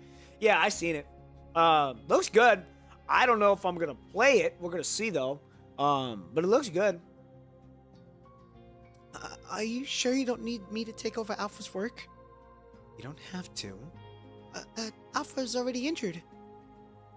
So, we wait for a little fish to clear the way, the red tide. Roland mocks Lamia while attempting to repair his frame using the mutated punishing virus. Roland glances at the silent Luna from the corner of his eyes, carefully choosing his words as he contemplates how to circumvent the mutated red tide and find a safer place to set up camp. Because Alpha has disconnected from the Ascension Network, but you haven't. After a moment of silence, Luna offers his rare, patient explanation to the mermaid. What? Has it really come to this? Wait, has it really come to this? You two, don't stray too far from me. Luna turns her head away, feeling silent again. Alpha returns from a brief patrol, confirms the area is secure, and the group sets up a temporary camp here. Night falls and everything grows silent, leaving only the sound of gentle wind rustling through leaves. Hearing a faint noise, Luna quietly opens her eyes. Roland stands before her with his characteristic playful grin. You should know what I intend to do, Luna. You will die. That's just one possibility. Punishing virus has mutated. I can no longer provide you with any help. The filtering of the old world is not embraced by the new one.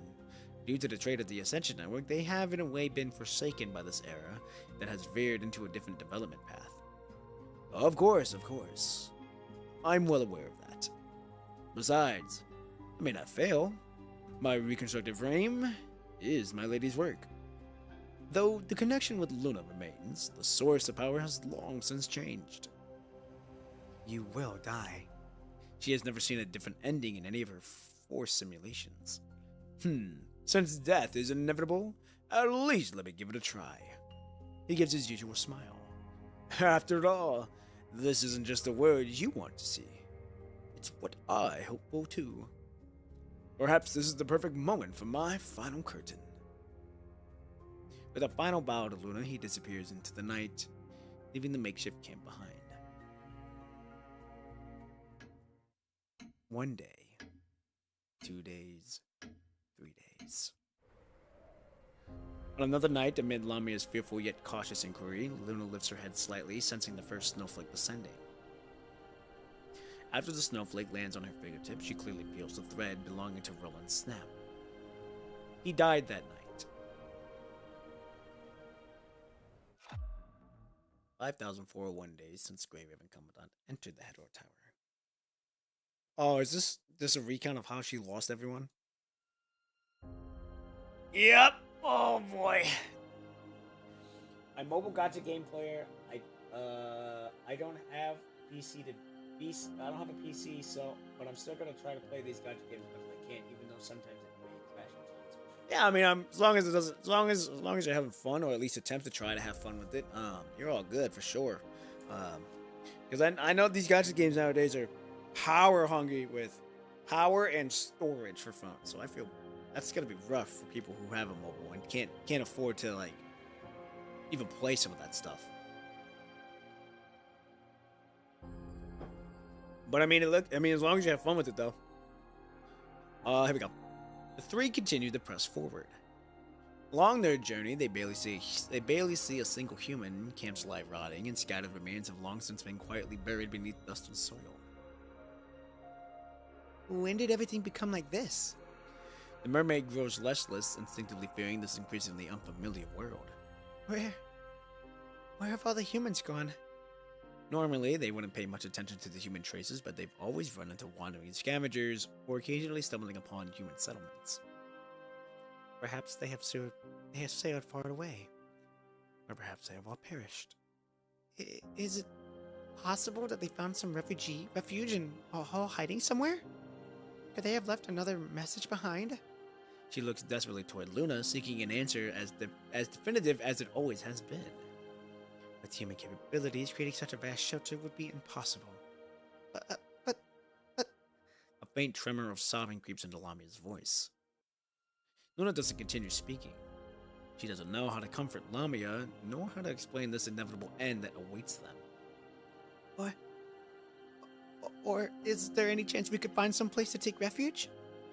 What about uninhabited islands to see? Impossible. I can go into the sea. The new frame you gave me is very agile and can resist most Hedor creatures there. But the ocean's mutation began even earlier than the land's. What if I can find new hope? Maybe I can find news of humans, or find a new hope? They happen to be passing by a strait. Those aren't the same Hedor creatures as before, Lamia. Her control over the punishing virus has been weakening as time passes. She distinctively feels another power growing stronger, gradually wrestling away her authority over the punishing virus. A new agent within the Red Tide is about to awaken. The Red Tide will flow back into the sea, giving rise to enormous new mutated creatures in the ocean. They won't be anything you've seen before. They'll only be even more terrifying. The Ascension Network is constantly changing. I fear the day will come when I can no longer control it. Even so, are you still determined to push forward and search for this new hope? I'll definitely bring good news, Luna. The frame you helped modify for me is really strong, so I definitely bring back good news, just like the last time. I'm sorry. She wants to help modify Lamia's frame one last time, but she has no longer the power to do so. Luna and Alpha stand silently at the shore, watching as the mermaid silhouette vanishes into the vast ocean. She isn't sure what exactly happened, but she can sense that Luna has really found something. It might be a small island with minimal punishing virus, enough for them to recover, or perhaps in something else entirely. That morning, when Alpha once again returns to covered in wounds to their temporary camp, her hand touching Alpha's wound pauses briefly. Luna lowers her eyes, her fingers trembling slightly. Luna? Is it Lamia? Luna stays silent. Oh? She should have known long ago, even before the Ascension Network extracted its price. She had already witnessed the ending of everything. The thread belonging to Lamia has also gently snapped. That timid mermaid is never meant to be the dove of peace. That's fucking rough. After that, time has passed on until she can no longer remember how long it's been. The red tide has gone completely out of control, and the hetero creatures have continuously evolved. Alpha leaves Luna onward as they take turns protecting each other, depending on one another for survival, just like they did long, long ago. Crimson Phantoms continuously extend their meticulous tentacles toward them. At times they manifest as Roland, at times as Lamia, and occasionally as even older memories. After that, what has happened? Over time, certain memories have eroded, their depths blurring like old glass shards weathering with relentless waves, edged smoothly, surface frosted. Luna narrows her eyes slightly, feeling the ever snowflakes landing on her palm. After that, after leaving the strait, Alpha and Luna have journeyed far across the land, eventually reaching the outskirts of the ARU. Due to its geographical location, the area remains largely uncorrupted by the mutated red tide, yet numerous hetero creatures still lurk in the surroundings. This area wasn't safe. I'll go eliminate the nearby hetero creature strongholds. Sister? She doesn't want Alpha to leave, but after continuous battles, Alpha is already badly damaged.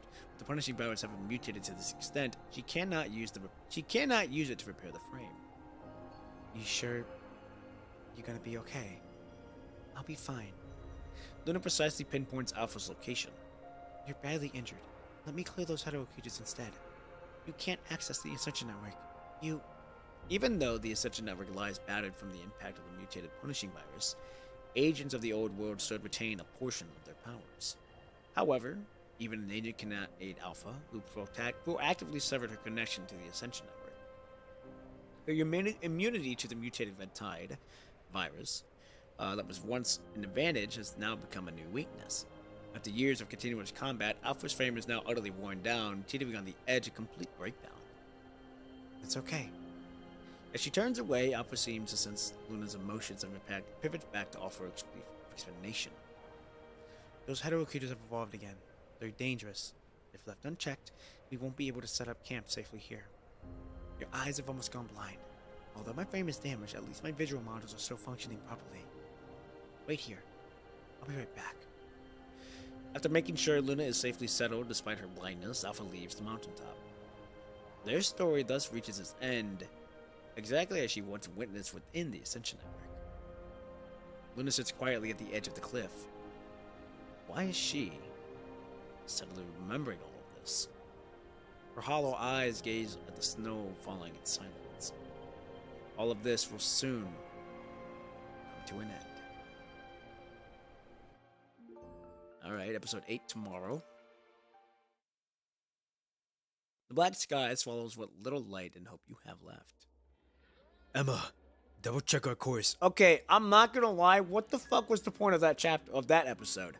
I thought we already knew that, they were all gone. I feel like that episode didn't really need to be needed. I'm gonna be honest. That was more of like, okay, well, we know what happened because we already technically knew what happened, but I guess they just wanted to go in more detail. I guess. I don't know. I mean, me personally, I don't think that episode was needed. To make you feel even more sad? Oh, okay. Okay, well, I mean... yeah. I get, yeah. I guess. Well, to me, it was like, okay, this need pretty much okay. Because Luna is now bit. Because Luna has now bit the dust. Well, I mean, I think if they would have, me personally, if they would have not done that episode, her death would have been more meaningful. The fact that it was like, well, she died, but here you go. You can now see like her losing everybody being alone. Wah! Okay. I don't know. Ladies and gentlemen, this to me, I was like, this didn't need to be needed. It would have let her death would have been more impactful after leaving that episode. Like after we saw the episode of looking back, saying like the branches and the branches in the snow are talking a mournful song and all that, and then it ends. Boom. That would have been good. We would have been sad, and then we would have been here. That's just my 2 cents, ladies and gentlemen. Okay. Anyhow, let's go. My speed is about 6-7 kilometers per hour. The coordinates are confirmed. You're still heading to Aerospace City. Why haven't we been there in the first place? We were there. Why didn't we just bring everyone there? Resources are low. The mutated tide is out of control, and most electronics are down, so you were navigating the old-fashioned way. The terminal shuts off, and the last light goes out. Everyone walks in silence, leaving only the crunch of boots on snow. These are the last people from Great Tombstone. When they get to Aerospace City, Great Tombstone will go back to its old name. It's getting colder. Have Vanessa and Discord caught up yet? The terminal's dim light flickers on, lighting up Emma's face. I like that. That is a very, very nice detail. You go from dark because the terminal's gone, but then when that light comes on, it does elevate the light. So that is a very nice detail. I like that. Soon, they've joined up with the last patrol and collection squads. They'll be here shortly. So, Commandant, what's the punishing virus concentration dropping? Was it Luna? She shuts off the terminal, saving power, and the light goes out again. Yeah. You have gotten used to death in these freezing nights, but you still hesitate to say the word. I was gonna say, you once you see that death and you see it so many times, you end up just like, I wouldn't say numb, but it just becomes a part of the life. Never easy, but you end up, you just like learn to walk with it. So, I mean, yeah, it's still not fun when you have to say it like, yeah, that was the person that you cared for. And after you say it, you get used to it. But I don't know. I wouldn't say you get, now there are some people who get numb to it. But you just kind of learn to walk with it. But that, that's anything in life though. Oh, I gotta lock in here with this voice. Luna gave everything. Luna gave humanity a chance to escape. After you and Vanessa left, she faced a new Agent Zero. The punishing virus concentration spiked, probably meaning Agent Zero was winning. But then, like she promised, she helped you one last time, buying you and humanity some precious time. Ooh, that was nice. Ooh, that was very nice, ladies and gentlemen. I don't know if you caught that, but that little whoosh, that little whoosh, it was very subtle, but you could hear it. That was very nice. I like that. Cold creeps up from the ground. You breathe. Your breath hangs in the air. Nearby, others overhear you. No. Even not ascendant. How did it get like this? Great Tombstone's gone too. Will Aerospace City be next? Her voice cracks. If this keeps going, do we have any chance left? The cold bites harder. Thinly dressed, the human's voice shakes. To calm them, Barn rubs her frozen hands and takes out the instrument strapped to her back. Aw, shit. As the wind and snow seem to play the string, the soft melody starts. To ease the worry, Barn sings that familiar song. We walk upon the dust of golden years. Time has stolen the light. Ah, dude, I can't wait for this short film. These next 2 short films, ladies and gentlemen, I cannot wait to get to them. Lives were lost, heroes fell amidst the sorrow where once Since the heavens smiled, there stand the Without any music, that sad war song hits you right in the gut. rivers and gardens She sung this around the fire so many times. Every human here knows it by heart. carry the weight of pain. Snow whispers down from the branches. Oh, cruel fate In the quiet crowd, such puppets of us, someone starts singing yet along, strive to keep like they can't help hope it. alive. Out, brief candle, do you mock our flames? Yet we burn in shadows.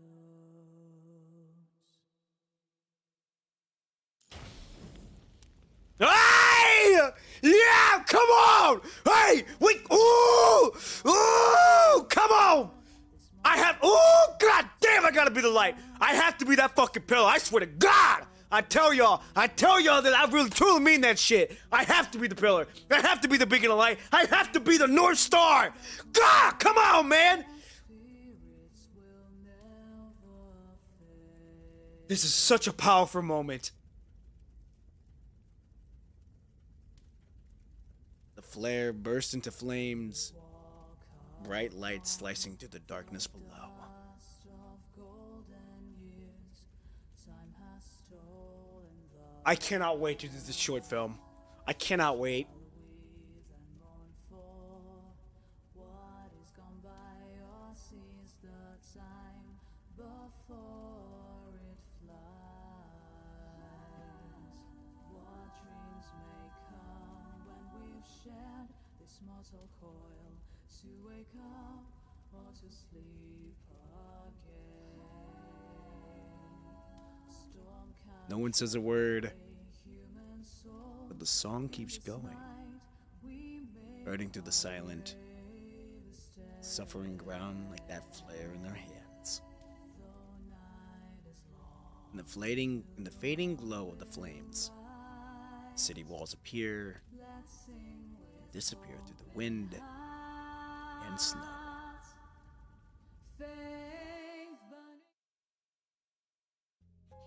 Though what feels like an eternity of trudging, you finally see Aerospace City gates again. Once inside the city, Emma's busy getting the newcomer settled. Red Rosa walks up to you by the gate. Commandant, I've got some good news and bad news. Which one do you want to hear first? We always go with the bad news. Exploring this mutated red tide has already sucked up so many resources and people. Do we really need to keep at it? We'll put that in a pin for now. What about the good news? Using the info from that core shard you risked everything for, I managed to combine it with the earlier bits of the Hetero Tower core.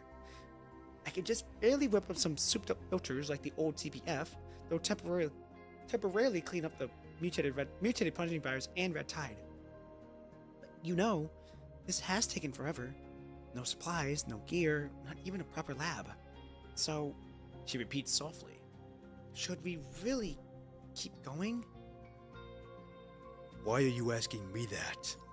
Maybe we could find some kind of solution in the mutated red tide, but is it worth it? It's a constant drain of time, supplies, and people, and on top of that, a new Agent Zero, a new red tide consciousness. I can barely even get the basic makeup of what I have. You know what that means. Life, and it's not from Earth. If Mr. Atmos was still here, he might be able to figure all this out, but I can't. She goes quiet, then speaks again after a moment. We've got an answer from the Heteromore Shard, but why not keep digging into the Hetero Core Tower? If humanity has truly safe havens, wouldn't that be a way to survive? The choice is yours, Commandant. Do we keep exploring the mutated red tide, or if we focus on the Hetero Tower focus on the Hetero Tower core to build a safer settlement?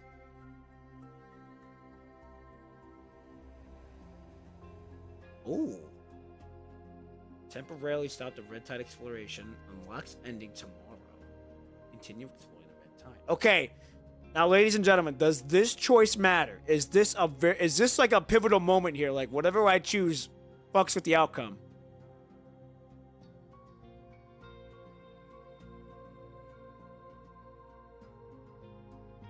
I wish I could go back to review some shit, but I can't.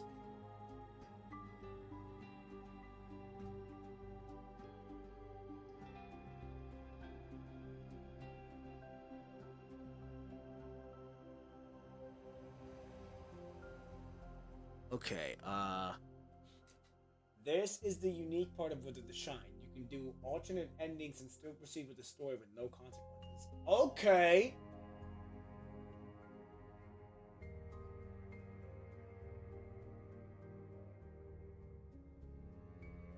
Hmm.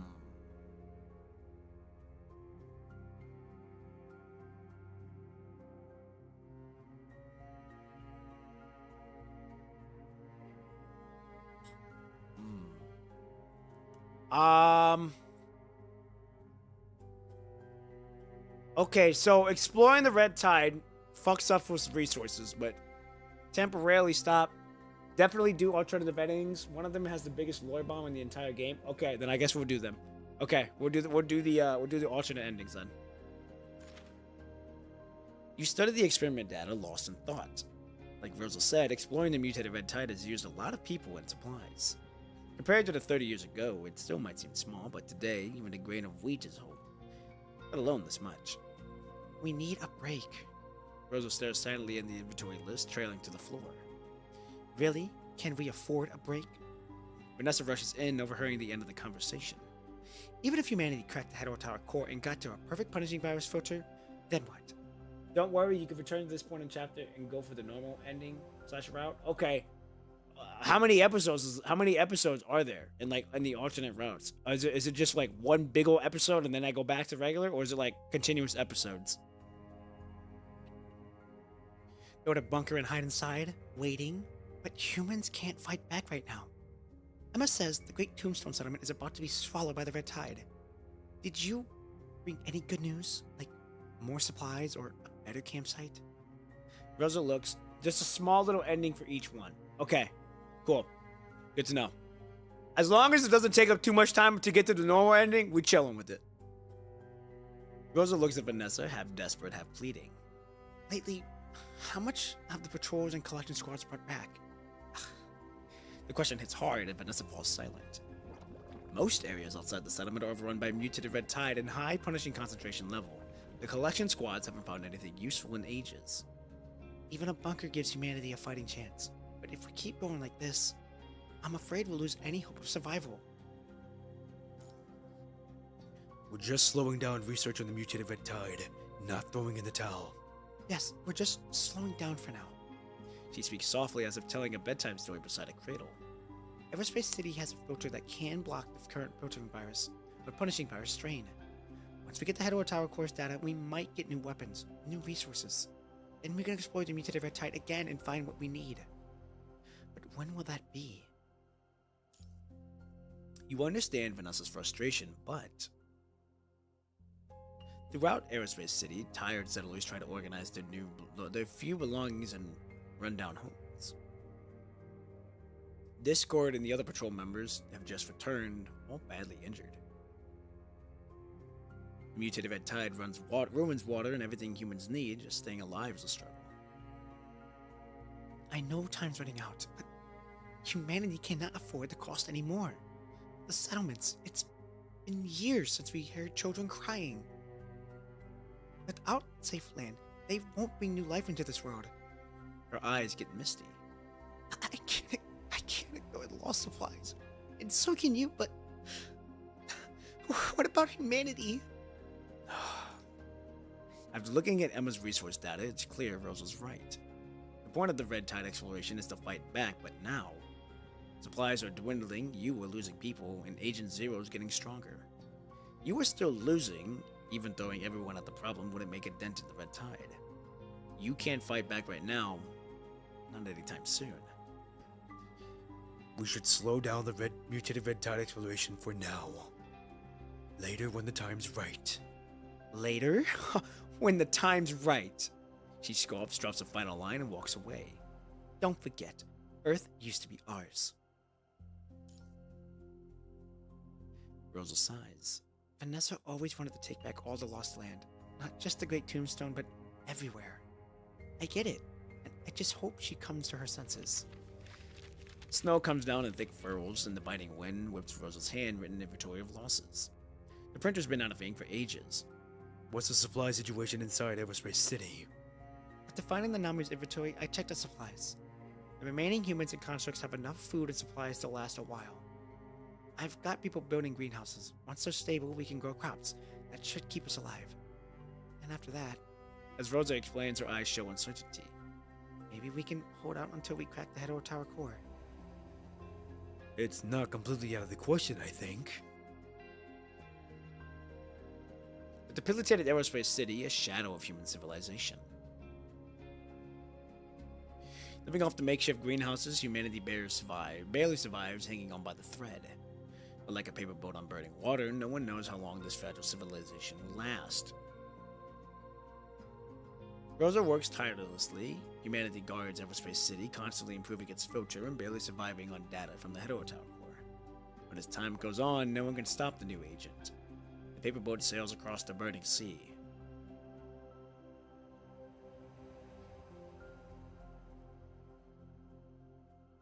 Is that it? Was that the ending? Oh wait, was that the ending?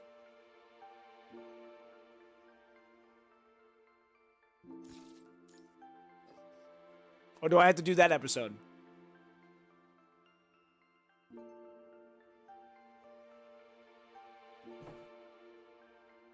If I'm able to go back, we'll go back. Oh, okay, cool. Okay, that's not bad. It's not bad at all. Okay, that's not terrible. We're gonna go back and do the other side though. Okay, cool. So basically what happened was we basically held out. It was basically waited. We were just gonna sit back and wait. But then we ended up getting fucked, and then we died.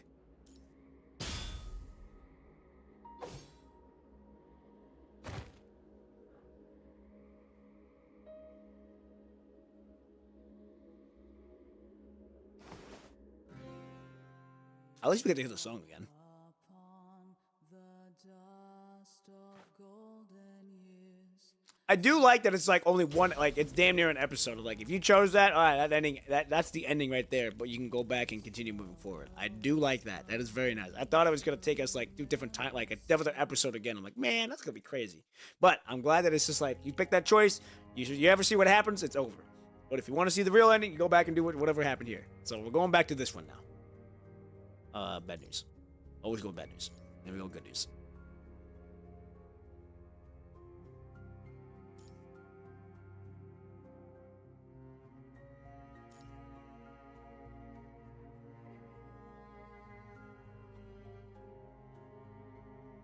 Ah, I see. Ooh, okay.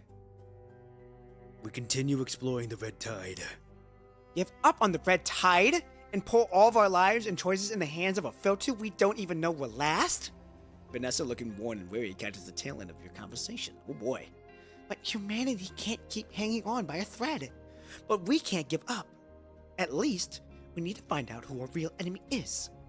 She stands coldly at the outskirts of Aerofist City where the mutated red tide crawls over human civilization, sucking up Earth's nutrients like a leech. I agree with Vanessa.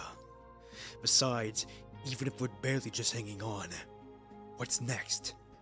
I can build a greenhouse using whatever we have. I'm talking about way further ahead. Don't be so naive, Rosa. Even if we secure all of Aerospace City, then what? Live like rats forever inside these high walls?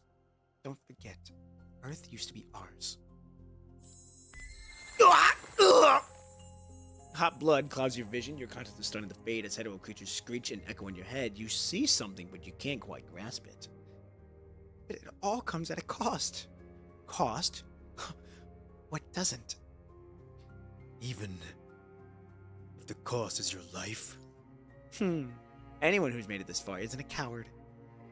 Well, you're not wrong. She breathes heavily. After a few deep breaths, she calms down. I've grown to hate this way of life.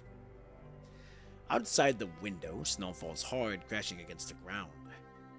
Hiding, running, trapped in one walled-off settlement after another. If this is the future of human civilization, I'd rather destroy it than let it happen. I see. So, Commandant, You can't give up on studying the Red Tide. Lucia, Nanami, and so many others are fighting for the future. How can we just stand by and stand still? The world cannot stop here. Only by truly understanding your enemy can you find the answer. And we've lost Luna's control of the Red Tide. Chaos is gone, and no one can contain the mutated Red Tide. It's constantly changing, and the new Agent Zero is watching. Just giving up won't unlock the Hetero Tower's core secret. Everspace City's resources are limited, even with the greenhouses and food storages. What about everything else? Construct fluid and spare parts, human serums and medicine. How do you replace things you can't make here? As your lab equipment breaks down, where do you get new replacements? With no way out, we've got to take charge. Keep it or die. I don't care if it's me. I'll never stop fighting as long as I still draw breath. Humans are free. We can't become trapped animals waiting to die. Humans are free. After a quick talk, you decide to ask for volunteers from the patrols and constructs to keep getting Red Tide samples and doing research. Surprisingly, as soon as you ask, people lined up from the lab to the street. Vanessa leans against the lab, watching the line with an enigmatic look? What does enigmatic look? Wait, what does enigmatic mean? Relating to genes or hierarchy? Relating to genetics. Oh, okay. Enigmatic means mystery. Ah, mysterious. Okay. What? I was just a little surprised. Is it really a surprise? I thought it'd just be us, but I heard them talking about it last night. This works too. She looks at the street, lit by makeshift lamps where people's faces show hope and worry. Humans are free. Nobody wants to be trapped behind walls forever. Once they've seen the light, how can they go back to the darkness? Even if it means death, humanity will stand tall and write its own story. Billions of years later, future civilizations will see their strength in their battles. Oh! CO26! Welcome! Welcome to Ironclad Nebula! Hope you're having a good one so far. Welcome to the stream. Hit me up on Discord to join your live stream whenever you want. My Discord using it. Well, I really don't do collabs like that, but if you want to join my Discord, it's in my link in the description. But thank you for following. I really do appreciate that. Again, thank you. Not gonna lie, because of this chapter, I started shipping Vanessa with the Commandant, but Ishmael is still best girl. Well, I mean, it is probably gonna be like that, like because we have to rely on one another. Just because we're really the only two who really been through that shit and know how Babylonia was in the beginning to what it is now. So it's like, I could see that. I could see why people would ship Vanessa and the Commandant. Whatever happens, though, is whatever happens is whatever happens. I don't know what the hell ends up happening here. All I know is that we just have a dynamic deal because we know our personalities. We went to school together. She always had that similarly vibe on us, but still cared for us. So it does make sense to why people would ship.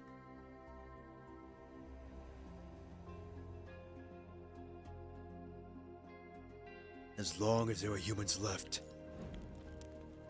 we're not giving up hope. Oh yeah. Okay.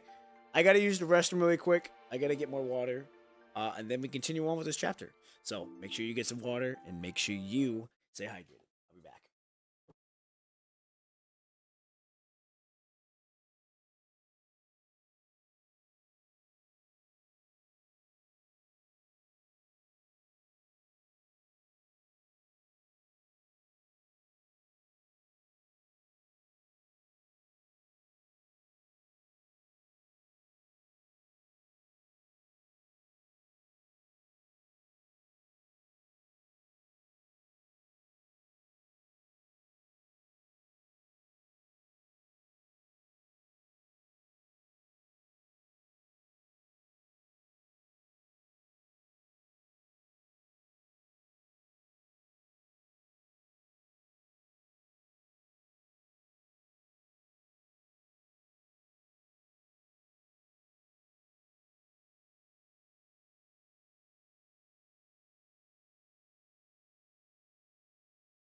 Okay, I am back.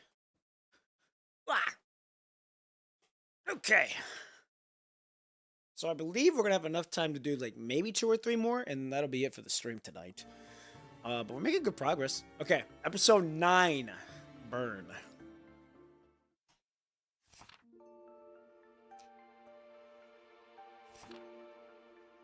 Oh. Okay, why is her face like that? That's a little creepy. I'm not gonna lie, little creepy smile, but you know what? Hey, it's cool. It's cool like that. Best girl. Man, I don't know, man. Her smile, like, her smile a little weird for me. But you know what? Hey, you know what? It's cool. It's cool. It's cool. It's cool. It's cool. You know what? It's cool. Okay, here we go. As she flips through the pages, fragments of stardust dance in the air, forming shimmering characters on the worn paper. So, we finally reached this point. Lines crisscross from pages, forming complex diagrams and charts.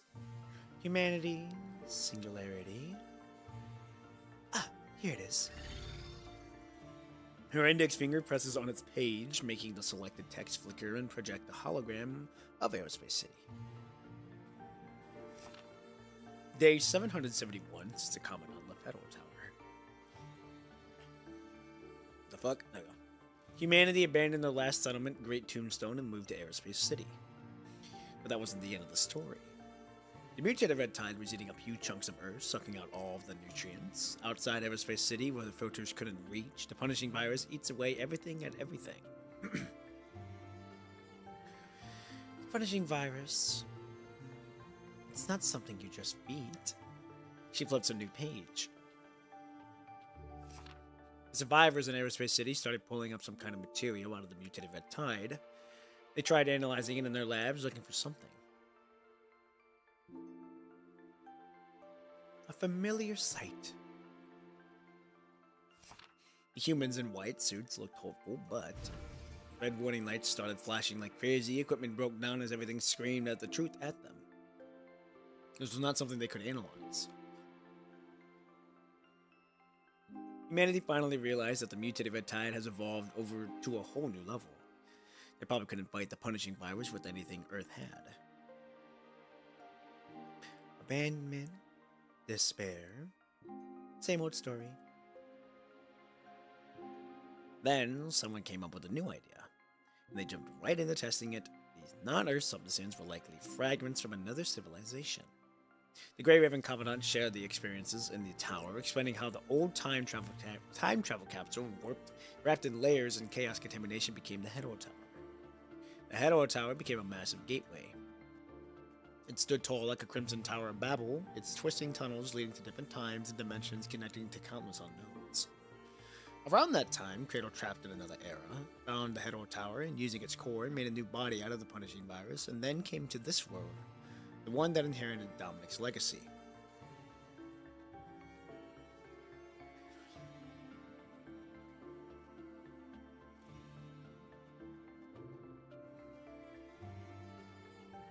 Interesting. Oh, so that one inherited Dominic's legacy? Oh. Once the new agent fully controls the Hetero Tower, what's its next move? Will it take humanity to a new world, or will it pull in more civilization shards like a star gobbling up dust? Sharp eyes. Clever thinking, but still. She nods, impressed. If I had to guess, it's the latter. Agent Zero, the Punisher, is never satisfied. The pink-haired woman's eyes drift off like she's remembering old tales. Harvesting every civilization that fails the filtering. She smirks as the pages flips himself, rustling softly without any breeze. Oh wow. Okay. New outfit. Okay. Okay. I rock with it. I fuck with it. I like the new outlook, and she looked good. She looked good. Definitely looked good. Okay, here we go. Faced with this, what choices do humans really have left? The glowing pages fade as she rests her chin on her hand, staring thoughtfully into the distance. Oh, wow. 2 dice roll slowly as dark fate spreads out, splashing water droplets that shatter into faint light.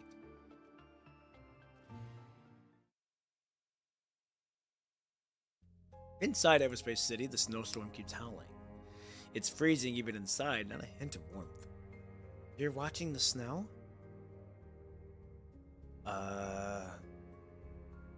No. But when will the snow finally stop? I'm afraid that's not happening.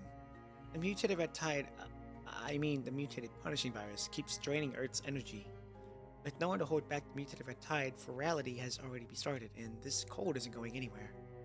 Following your gaze, she looks out the heavy snow. Anyway, I've pulled more shards from the Hetero Tower's core. Everspace City's still holding out against the mutated punishing virus because of this new tech. And she presses her lips together. Supply problems. Yeah, the filters we can make now aren't cutting it. I've analyzed the red tide samples the team brought back. The mutation rate keeps climbing. If this keeps up, I'm worried our filters won't work anymore. We need to upgrade them, at least our current filtration power. Got the supply list ready. Most parts are still kicking around in Aerospace City, but the core parts for the filter recycling units are gone. Nowhere to be found. Recycling units. The heart of the old CPF, and the keys to keeping the punishing virus down. If we can find old conservation areas in cities, or cities with those filters, we might find spare parts. I see. In the conference room next to the lab, Vanessa stands with her arms crossed while Discord spreads out a rough tactical map marking where the red tide is gathering. Not long ago, I led a team outside. The red tide is still packed into the south of Aerospace City. The extreme cold hits us hard, but it might be keeping them back too. Just like way back when they still hate the cold. She marks the southern part of the map where the red lines for the red tide. Agent Zero rarely pops up in the north either. I'd say there's at least one barely usable route up there. Following the Discord's direction, Vanessa marks a rough path on the map. This route's risky. The Hedgehog creatures' nests are crawling around here. And here. You sure about this route? This is the best we've got after cutting out the heavy containment zones. Unless you'd rather swim through the red tide. She squints at the map where twisted lines snake into the depths like fishing lures. There should be a few warehouses left past the ARU. I marked them ages ago. If those things still hate the cold up north, there's a decent chance we'll find usable parts in those warehouses. As for the core components we need, that's a gamble. But my luck's always been pretty solid. What I'm saying is, this might not be the best time. We're out of time. The red tide's surging faster and the new Agent Zero's getting stronger, almost breaking through our defenses. Those sentry turrets, anti-aircraft guns, you can't seriously think they'll stop it, right? Plus, Aerospace City can't even keep itself running. We're scavenging for food just to keep people from starving. Once Agent Zero surrounds us, it won't even need to attack. We'll tear each other apart from the inside out. She gives a cold laugh. And I just got some news. 2 more team members jumped into the red tide near the perimeter. Oh, fuck. Few humans can resist it. The red tide projection is a twisted paradise with a sweet smell of rust and blood. Every time you get close, you hear calls from deep inside your memories. It listens to your fantasies, creating dreamscapes of what you want and pulls you out of your deepest, most precious memories. There was one team member, Sago, her name was. She was retreating with me and then just broke down, sobbing. She said that she heard her mother calling from the inside of her tide. I told her it wasn't real, but she... What's even real anymore? Maybe this is a dream. This is the nightmare we can't wake up from. If only I could. If I just go over there, Mom said, she'd be waiting for me. Paradise is over there with endless food, where it's never cold again. Before anyone could stop her, she laughed, dropped her weapon, and jumped into the red tide. I like how the NPC constructs are now like more detailed. I do like that. That's a nice touch. Fool.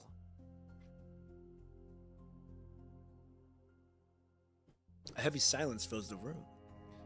So, we may need to find that item and fix the filter. Fast. Otherwise... I'm afraid that in a few days, people will be lining up to throw themselves into the red tide. Then I'll go. Not just you. Vanessa frowned, studying the map.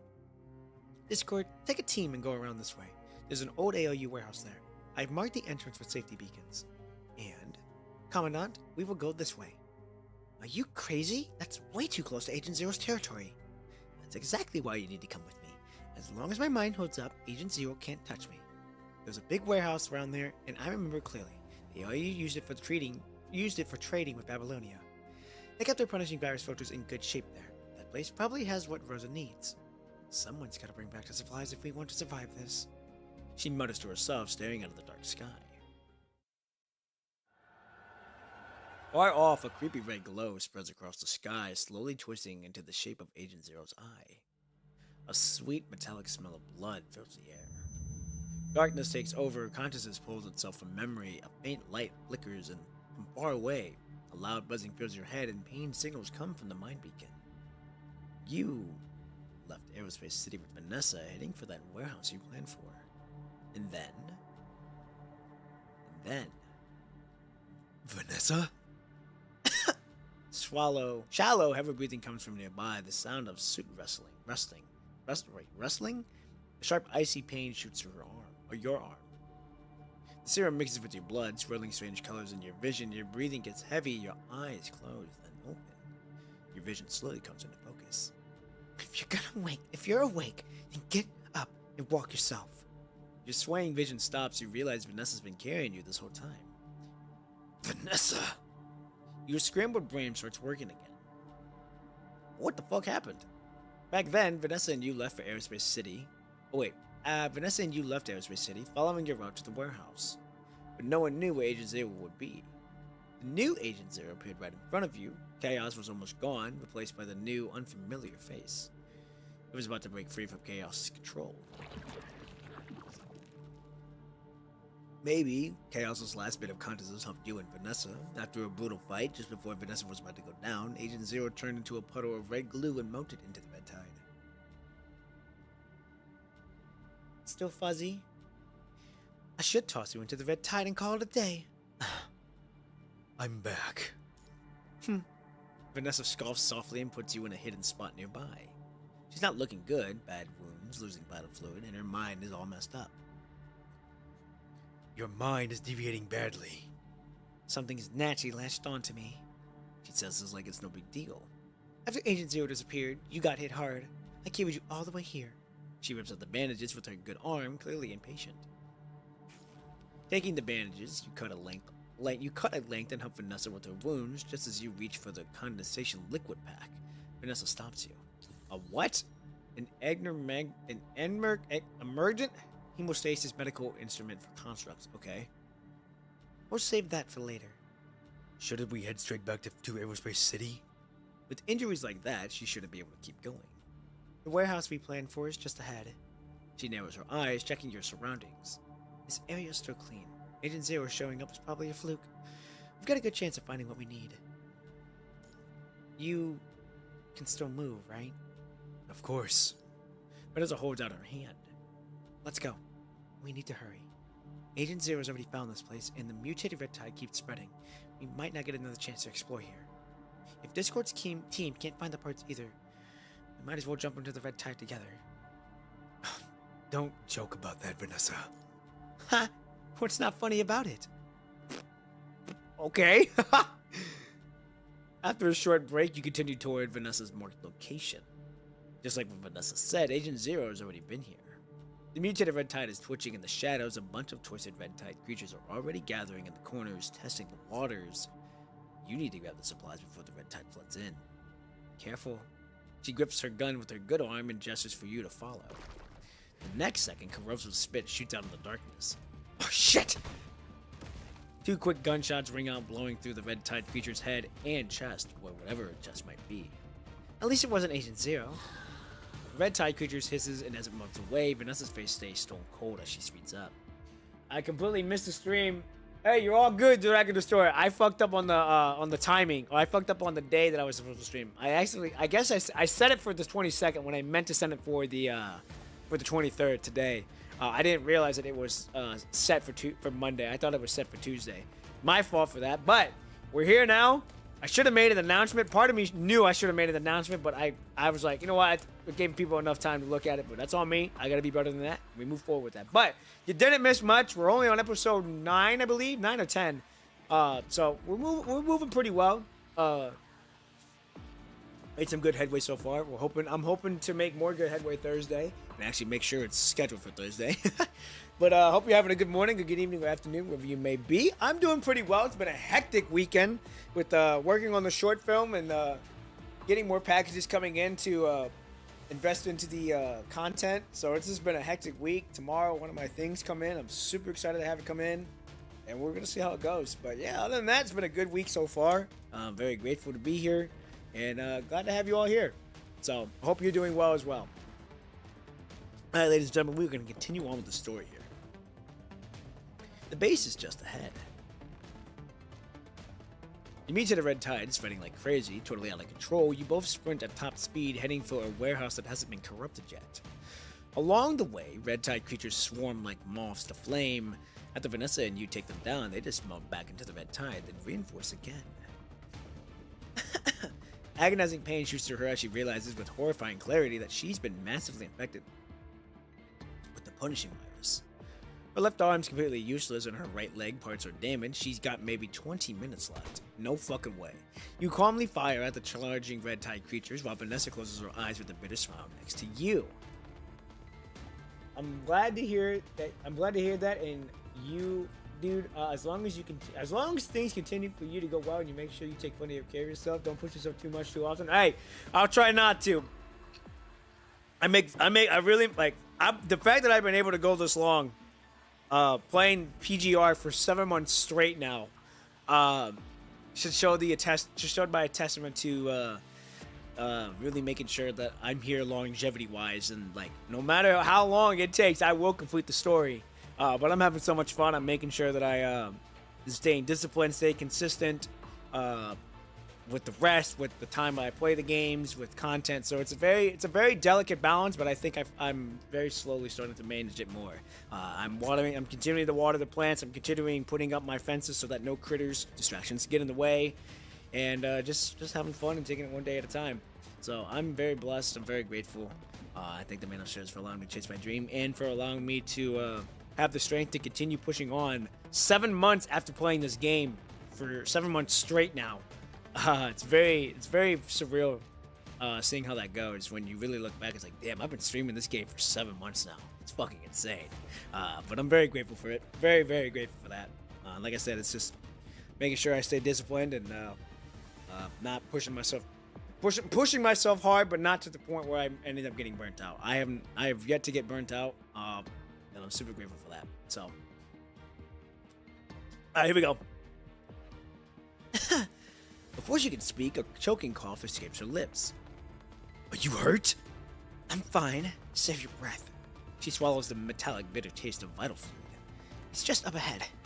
You pour the fuel you have been carrying in front of the warehouse. A single spark will turn the ground into a roaring inferno. Red glow flame shoots skyward. All right, get inside, quick. With the flames as the barrier, the red tide creatures are temporarily held back from storming the warehouse. Even a few more minutes would make a difference. Vanessa watches your movements silently, just gesturing for you to start looking for the core device. Following Vanessa's memory, you search the warehouse, grabbing anything useful supplies. Aha! Found you. On the shelf on the far end sits the core device, just like Rosa described. My luck has always been pretty solid. She quickly shoves the devices into your backpack, then struggles to stack boxes on the skylight. We're breaking up from this side? Yeah, you go. The flames entrance won't hold it back for long. I'll cover your escape. I don't need cover. Though your mind beacon, agonizing pain and screams flood your mind connection. Your mind? Yeah, I heard you. Now stop wasting your energy. Before she finishes, her right leg gives out and she crashes to the ground. I thought I could last a bit longer. Pulling 2 bandages from her emergency kit, Vanessa tightly wraps her damaged right leg joint and struggles to her feet. So, like I was saying, I'll stay behind while you take the device back. Never thought I had to say something so cheesy. Vanessa draws her weapon and looks at you. What are you standing around for? Expecting some dramatic goodbye? I don't do that. Now, get out of here. Don't do anything stupid. Hey, let me go! You're coming with me. I don't give a shit. We're continuing with the plan. Without another word to Vanessa, you secure an immobilized construct to your back with the claiming rope, and then you try to climb through the skylight using the boxes Vanessa stacked earlier. Now, correct me if I'm wrong. Aren't the constructs like heavy as shit? Because I remember we carried Zong, and I remember he was heavy to carry. Now, I'm not saying she's heavy. I'm just saying that constructs in general are heavy. The skylight's too narrow, barely big enough for one person. You can't get both of you through at the same time. It won't work. I just told you, leave me behind. Oh, we are on a mission. We are honed in. I should have never talked. We are locked the fuck in. Commandant is built different. They're like Master Chief. Hell yeah, we are. I was gonna say, we do whatever we can to protect the people we love and we care for. Several gunshots later, the busted skylight crashes down with a deafening bang, sending dust everywhere. This should work. A piece of cake if I say so. After restacking the boxes and using the rope, you quickly climb onto the warehouse roof. Sensing your determination, Vanessa finally stops fighting. Such naive idealism. Kindness is the last thing we need right now. I suggest you drop me and haul your ass back to Aerospace City before your good intentions become actual supplies. Shut up. Cover my back. Ha! Dude, oh, God! Ah, fuck! Damn! God damn! Ooh! Ooh, fuck! Fuck me, that hurt. Okay, so, context. I got 2 blood vessels, from work, and so they're still not popped, and they're, like blisters at the moment, so when I did that clap, I fucking hit them both, and god damn, that hurt! Ooh, shit! God, fuck. That hurt. Oh, that stings. Oh, I'm an idiot. I forgot about that. Papa said Vanessa's heavy. Chat, I'm not kidding. I'm kidding, but yeah. No, he's just physically strong. Hey, we gotta be physically strong to carry this shit. That's why I go to the gym every day. I don't do it to look good. I do it to make sure I protect the people I need to protect.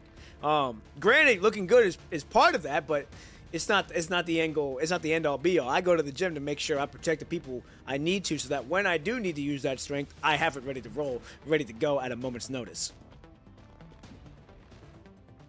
First time Commandant actually made Vanessa stop talking. I mean, it goddamn took a minute. We've been nice to her all this time. She like anytime she gives us a smirk, we just kind of like roll the other cheek and let it go. But I'm glad that I'm finally like, shut up and do your shit. Cover my back and I'll cover yours. About damn time that we finally said something to Vanessa. I tell you what, it only takes a little bit. It takes a little bit. You can be kind all you want, but a little sternness goes a little way. So I'm very glad that we were like, shut up and cover my back. Very, very nice. Don't worry, Papa. Don't worry, Papa. You're one damn good looking man. I appreciate that. Thank you. You know what? It's my hair. I make sure my hair's in pristine condition. All right, that's my hair. I tell the guys at work all the time because they like my hair, and I say, hey, this is the money maker right here. This is the money maker. I say.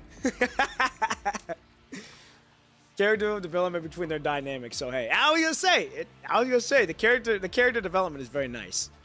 All right, here we go. The construct behind lets out a strange laugh. Looking around, the red-tide creatures are still blocked by the flames around the warehouse, but a few smart ones have gone around and are trying to cut you off. The half-collapsed buildings might be a new way out.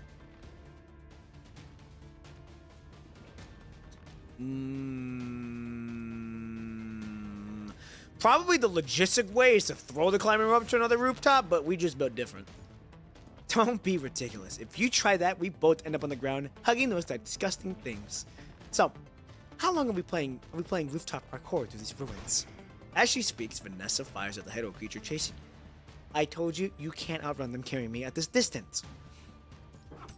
After checking the distance repeatedly, it's safer to use the rope to climb onto the crossbeam of this building first, then jump onto the other roof.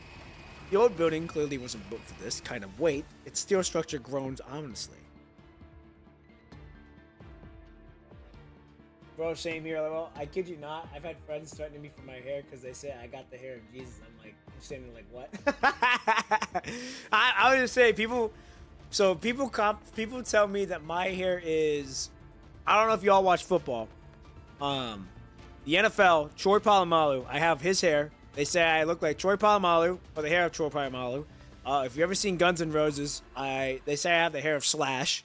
I've heard some people say that I have the hair of the guy from Moana, the one that voiced Dwayne Wayne. I have the hair of him. There was one more, I believe. Oh, I have if you all seen WWE or WWF, whichever one it was before, they say I have Roman Reigns hair when it's wet. And then there was one more.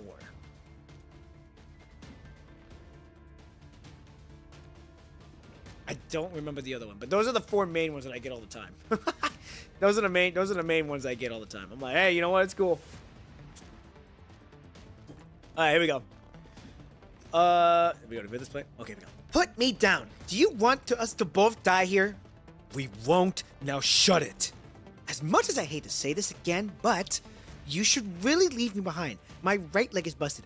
I cannot move. Damn, WWF throwback. I only know WWF and WWE from my brother and our good friend because they watch WWE all the time. I first watched WWE last year when they like it's like the SmackDown. I think it's like the biggest event of WWE. It's like the Super Bowl for them. That was my first time watching it. I was like, oh, that's pretty cool. So I've kept up with it every now and then. I know John Cena's on his farewell tour right now, but I'm gonna be tuning in whenever they do the WWE SmackDown again. So it's gonna be interesting how that goes. Funnily enough, people used to say that I have a mix of Moist Critical, and Jesus himself. I don't know who Moist Critical is. I'm gonna have to. I'm sure I know who he is. I just gotta see like a profile picture of his YouTube or something to know what it is. But also, I left a picture in DMs to show you what I mean. Okay, perfect. I'll look at it later. I'll look at it probably after the stream. Here we go, ladies and gentlemen. If I stay here, I might make a decent bomb, at least. Save your energy. Stop talking. A construct's voice box is useless, and I'm not wasting any more vital fluid. Gritting your teeth, you sprint across the steel structure, throwing the rope just before it collapses, leaving 2 of you dangling from the edge of the opposite building. The collapsed structure crushes the warehouse below. After a moment of silence, Vanessa speaks again. Typical FOS chief. Oh, really? Why the sudden compliment now, Vanessa? The rope is loped around another building support beam, and after another careful test, you swing across the rust-colored sky. Even now, you still believe that tactics and convention are for enemies, and the living are worth saving at any cost. Isn't that how you think? Wait, hold on, what? I don't even know what the hell. Sure, yes. I've never thought that way. Maybe that's why you beat me? No, I haven't lost either. The value of every survivor's life should be maximized. That's how we keep humanity alive. If I didn't think like that, do you think we have made it this far? As long as people are alive, as long as that spark of humanity is still burning, I haven't lost to you. Her voice fades away. Wait, did you drift off? Shit, Vanessa, wake up! You feel a slight movement from behind. She's stuck with you. After climbing over the last pile of rubber, you're about to hit your limit. Shit, gotta keep going. Confirming the direction, you stop waving around and quickly take out a few squirming Hedorah creatures nearby before rushing toward the target area. The terminal beeps repeatedly. Rosa modified it so it can barely reach your teams within a certain range. Pretty smart. When did you contact Discord? When you were stacking boxes. Don't make me sound like an idiot. Despite her trying to sound casual, you feel her frame getting colder. Oh shit. No. Vanessa? Don't worry. I'm not dying on you yet. The edge of the snowfield is in sight. Red flares are going up. Discord's other team is right there. Oh shit. Quite a jump, but we gotta do it. Ugh! Pain shoots up your leg as you pierce the rebar. It rips through your suit. Icy wind seeps in, chilling you to the bone. No one's dying here. The snow-covered ground is a muddy mess, a cold of mixing hope and despair. Vanessa? Commandant? The faint voice is lost in the wind, echoing in the distance. Almost there. The freezing wind cuts deep. Your pain-numbed body resists moving as the punishing virus starts eating away at your flesh. We're almost there. Cold sweat freezes on your temples as your vision blurs with those discolored patches again. Consciousness sinks back into the depths. Okay, we're gonna do this one, and then this will take us to the end of the stream.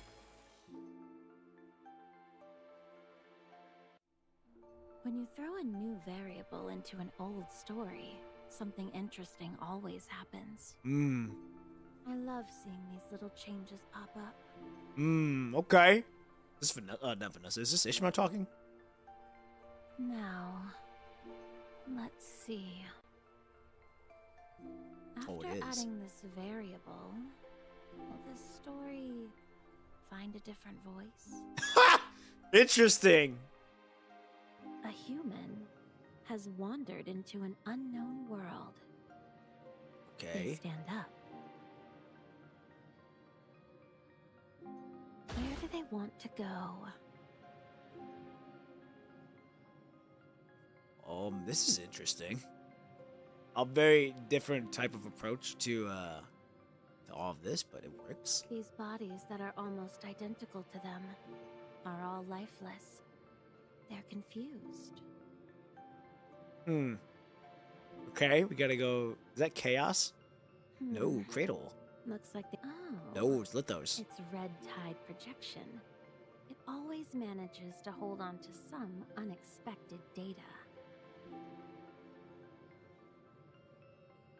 Are you the Commandant the Grey Raven team is desperately searching for?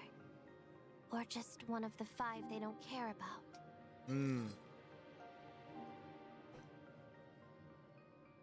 There she goes.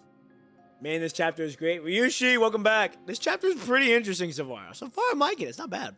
They seem to have received some interesting information from the red tide projection. Is it about Lithos or Loki? That reminds me, what happened to them? What happened to Lithos? What happened to Teasel? And who was the other girl? The one that was with Loki. Forgot her name. I forgot what the fuck were their names. Oh, the one girl's name. The one that was connected to Loki. What happened to them? The last time we saw them was with all of us were fighting Cradle. And that was it. We didn't see anything else of them. Lilith, sorry, not Lithos. No, Lilith. No, it was it Lilith? No. Yeah, it was Lithos. Yeah, what happened to Lithos? Lilith? I know Lilith is doing something. She's out doing something. Voodoo. Yes, Voodoo's the other one. What happened to them? What happened to Voodoo, Teasel, and I believe it's Lilith. No, I believe it's Lilith. Is it Lilith? The one that was just talking to us. The one that was talking about the one that's a dude. The one that's a dude but dresses as a girl. What happened to them? Do they even get talked about in this chapter? Or were they just left forgotten?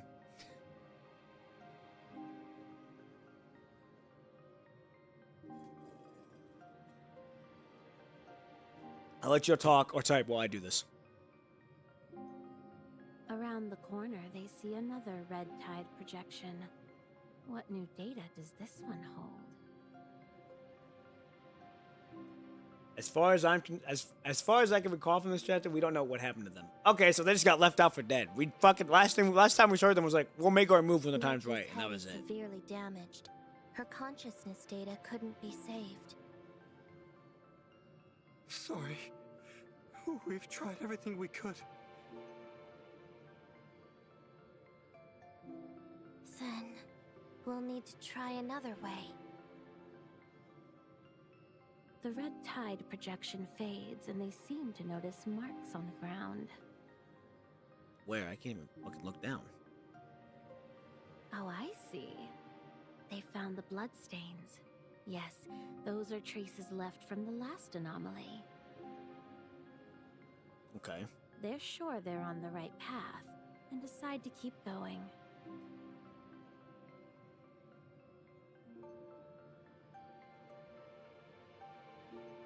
They found the path and seem eager to leave this place. I'm too immersive like Commandant who only has glimpses of memories because I only played this part of the story. Ah. When we interact physically.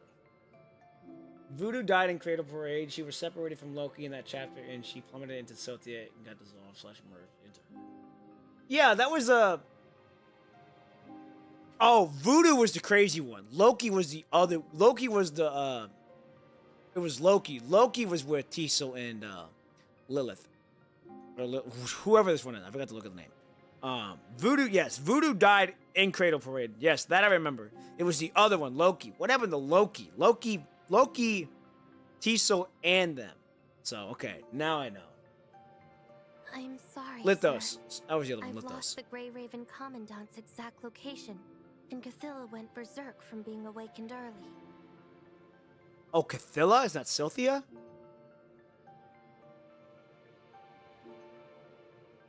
Assume everyone is dead at this point. Okay, I shall assume that everyone is dead at this point. This place is like a huge maze to them, and they're trying to find their way across. They realize it's the wrong way.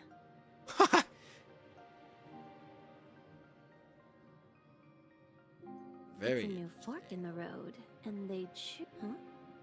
What's this? They seem to have found something. This is a new route. They're not familiar with it. Maybe they should go back and head towards the real exit below. They seem to want to try a new route.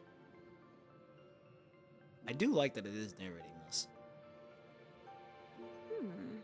Is it a new anomaly? Looks like something interesting is about to happen. Oh? They saw everything. Don't listen to Ishmael. Oh. Oh! It's them. I think now is not the time for them to be here.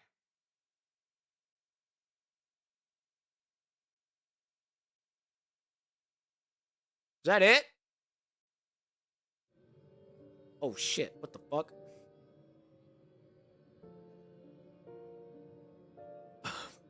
Where is this place?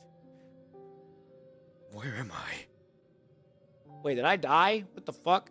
What happened? Wait, what happened? Don't listen to Ishmael, you'll get a new ending. Recommend not to go as her narrative. As her narrative. Oh, I shouldn't have gone there? Oops. A bit late, but Lithos, she is dead if I remember correctly. It was of screen, and I remember right, it was Rosa who killed his real body. Oh, okay. Okay. Pick up the key. Its shape resembles a key. Perhaps it can be placed somewhere. Was it there? No. Oh, I see now. Oh. Oh, I can't even read that. Okay. Going right there. Place the key. Explore this place. It's better. Okay. I shall explore it. That's what I was looking at. Merciful One is what they call me now. Not bad. Oh. Okay. Anything else? No. Moving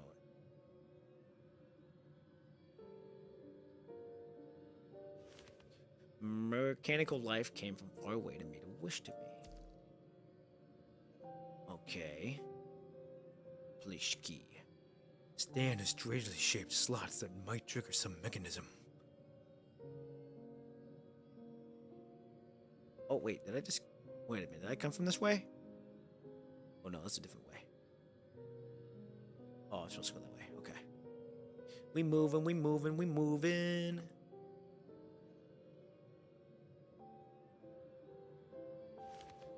Back in the old track again. This time begins December 20th, 2061. There are only 5 days left until December 20th this year, aren't they? Okay. Oh, December 20th is the one day that she was talking about over and over and over again. Okay, pick up the key. I guess I gotta go back. Wait a minute. I want to go back. Hold on. Go back and place the key into this hole. We're gonna see what happens. Hold on. Am I in a fucking loop? Am I in a fucking loop? I am in a fucking loop. What the fuck?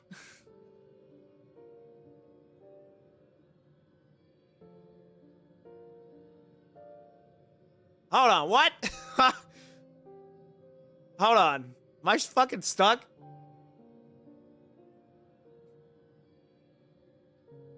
Where the fuck was the exit? Hold on.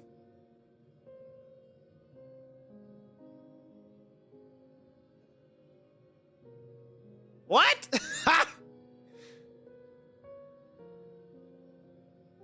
Oh, wait a minute, hold on.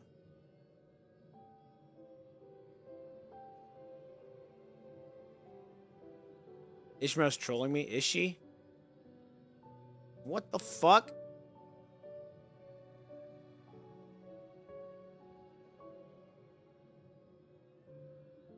There we go. Place that motherfucking key. There we go. Jesus, what the fuck?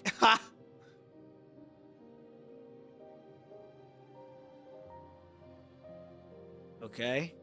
Oh, we're fucking at time. We gotta go back down. Going back down.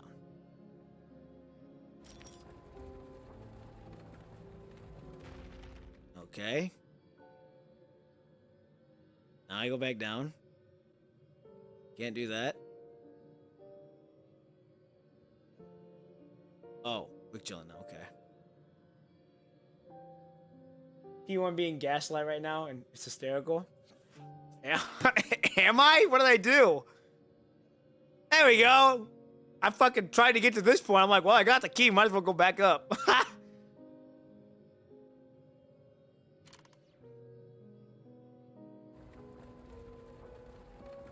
Okay. Oh, chess pieces. I'm good at chess. Hell yeah, let me play chess. You shouldn't be here yet. It's not time, Grey Raven. What? Oh, whoa! Okay. Interesting.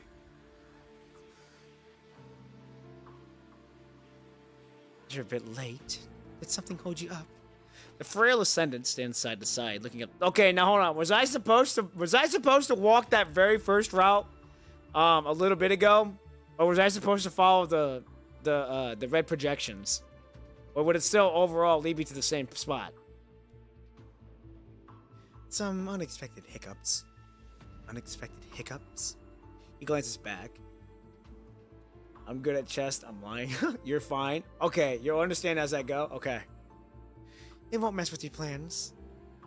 Hearing the pink-haired woman's confirmation, the Ascendant turns away again, focused on the weird giant tree, ignoring everyone else. Is she okay? You will find it happened to everyone? Okay. Her cradle's stable. Everything will be fine. A high-ranking figure stares at the Ascendant's thin frame, her eyes dark and unreadable. Everything will be fine. He mutters, trying to convince himself as the good tree grows out of jagged cage and roots sucking up countless screams. The red tide surges, nurturing the red blood cocoon like a mother. At the top like a mother, sorry. Everything will be fine. Did she do what she says? Nothing will go wrong. Never been so clear-headed story. An old tale eventually started in over. Okay. Oh, okay. So she was just talent like a carrot on a stick. She was basically just trying to guide us somewhere, but we're like, nah, fuck that. We go our own route. Okay. Cool. Good to know. Okay, we made some good headway. We're 10 out of 33, so I believe we're like 30%. Yeah, we're right at 30%. So that's not terrible progress. I'm hoping Thursday will make more progress. I'm hoping to at least get to like 60% maybe Thursday. If we can get the 60%, that sets us up really nicely for everything. Now, after this, now y'all know how this works. After we get to this, After we're done with this chapter in this arc, we go to the floating records because we still have to do Yada, and by then we'll be able to do Deceiver's Rapture, which is Lillian. So we need to do hers, we need to do Yada's, and then I guess I could do Ishmael's affection story. Is her affection story needed?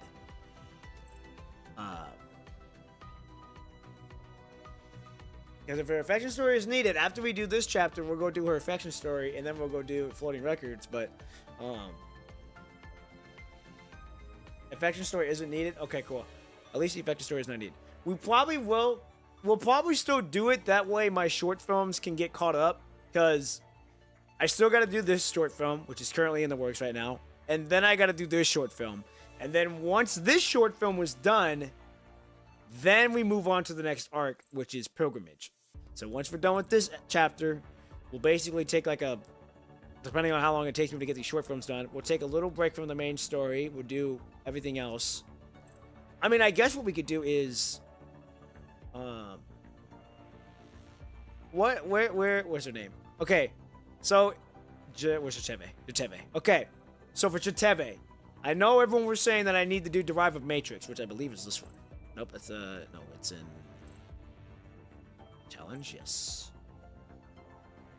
I know everyone's telling me I need to do Derive of Matrix, or whatever, I think it was Derive to Matrix, correct? It was either Derive to Matrix or something else for me to understand her story, correct? If I'm to do Chiteve's story and to get context on a lot of things, I was told that I might have to do, or that I would be recommended for me to do, Derive from Matrix. Derive from Matrix will take a long time to finish, FYI. Oh, fuck. Okay. Yeesh. I don't want to do it if it's going to take that long, because... Yeah, no, it's crazy long. Oh, fuck. Is it really? Fuck. Okay. Do I really need to do Derive of Matrix to understand Chiteve's story? I know I've asked this before, but this is like, if it's like, I gotta fucking finish it. That's why I didn't do fucking Redacivo Don Fantasia. I didn't do Cursed Waves. I did Cursed Waves, but I stopped. I didn't do Derive of Matrix, or I didn't do Awakening Tundra. Now, granted, you can get some good stuff from it, but at the same time, I'm honed in on the main story right now. So realistically, like I said, Derive from Matrix is almost like a rogue game-like mode, so you have to do it for a while to get the full story from it. Luckily, you don't need to know much about it to understand Chiteve's tap. Good to know. As long as I don't need much, as long as I don't need to know it, then I'm not gonna do it. I'll just look up a goddamn video for it, because that's just gonna be easier for me, and then it'll be easier for me to get context on what's gonna happen. What I think of Chiteve's story is derived in Matrix as part of the story. Okay, so it's part of her story. If it's part of her story, but not entirely her story, then I don't really see the need for me to do it. Like I said, I'll probably end up realistically just doing a video, watching a video on Derive of Matrix, if there is one. And then we go from that. But like I said, once we're done with this chapter, we will do the short, as I'm working on the 2 short films, we will do the floating record. We will do floating record Yatas, and I'm believe Lillian's is also after, after normal story ER. Oh no, oh yeah, so it's this one. So after we do Ishmael's chapter, we do these two chapters, and as I'm doing these 2 chapters, I get the short films done for these 2 chapters, and then once everything's aligned, I get the trailer out for the next pilgrimage, or the next the next short film out for setting things up for the pilgrimage for both the channel and for this game. Then we continue on with the main story. So until then, we're basically, after this chapter, we're basically on like One Piece. We're doing side missions until the stars align for us to do pilgrimage. So that's basically what's gonna happen once I'm done with this chapter. So do be on the lookout for that to be coming out. 2 short films will be coming out, and then a third one will come out, and then we go on to the main story again. So realistically, we might, realistically speaking, if we're gonna talk about this, it might be maybe 3 weeks until we do the next main story. Like I said, just because I want to get these 2 short films done before we even attempt to do pilgrimage, because I like to start anytime I start a new arc. I always want to make sure I'm ready to go. That's how it was with Renewal. Oh, sorry. That's how it was with the Renewal arc, and that's how it was. That's how it was with the Fate arc. I believe. Once we did the Fate arc, that's whenever I did the Renewal arc and made sure they were all lined up. Once they were all lined up, then I did Infinite Loop. So once that's done, that'll basically be what happens. So realistically, 3 weeks until we do Pilgrimage arc, because by then more story will be out, ready to roll. By then, more content for me to do. So if I wait 3 weeks and do them, I get more content to do, push out, stream again, and we're ready to roll. So that's basically what's gonna happen. And if I get these 2 chapters done before I get the 2 main stories done, then I'll figure something out to do. Maybe an affection story, maybe a side story, whatever the case, we'll figure it out. So that's basically what the plan is. So do look forward to that. Like I said, it's gonna be not a BRB. Like I said, it's going to be a side quest until we get back to the main story. That's basically what's gonna happen. So be on the lookout for that. I'll let you all know when I do actually start the main story. There will be an announcement. There will be a date for when we do get back into the main story. So just be on the lookout for that and be patient. So okay. Anyhow, now that that's out of the way, thank you all so much for watching. We made really good headway. Like I said, I'm hoping to make some good headway in this next stream for Thursday. I believe someone said that we're actually in a really good spot so far. I believe who said it? Nat said I'm actually in a pretty good spot.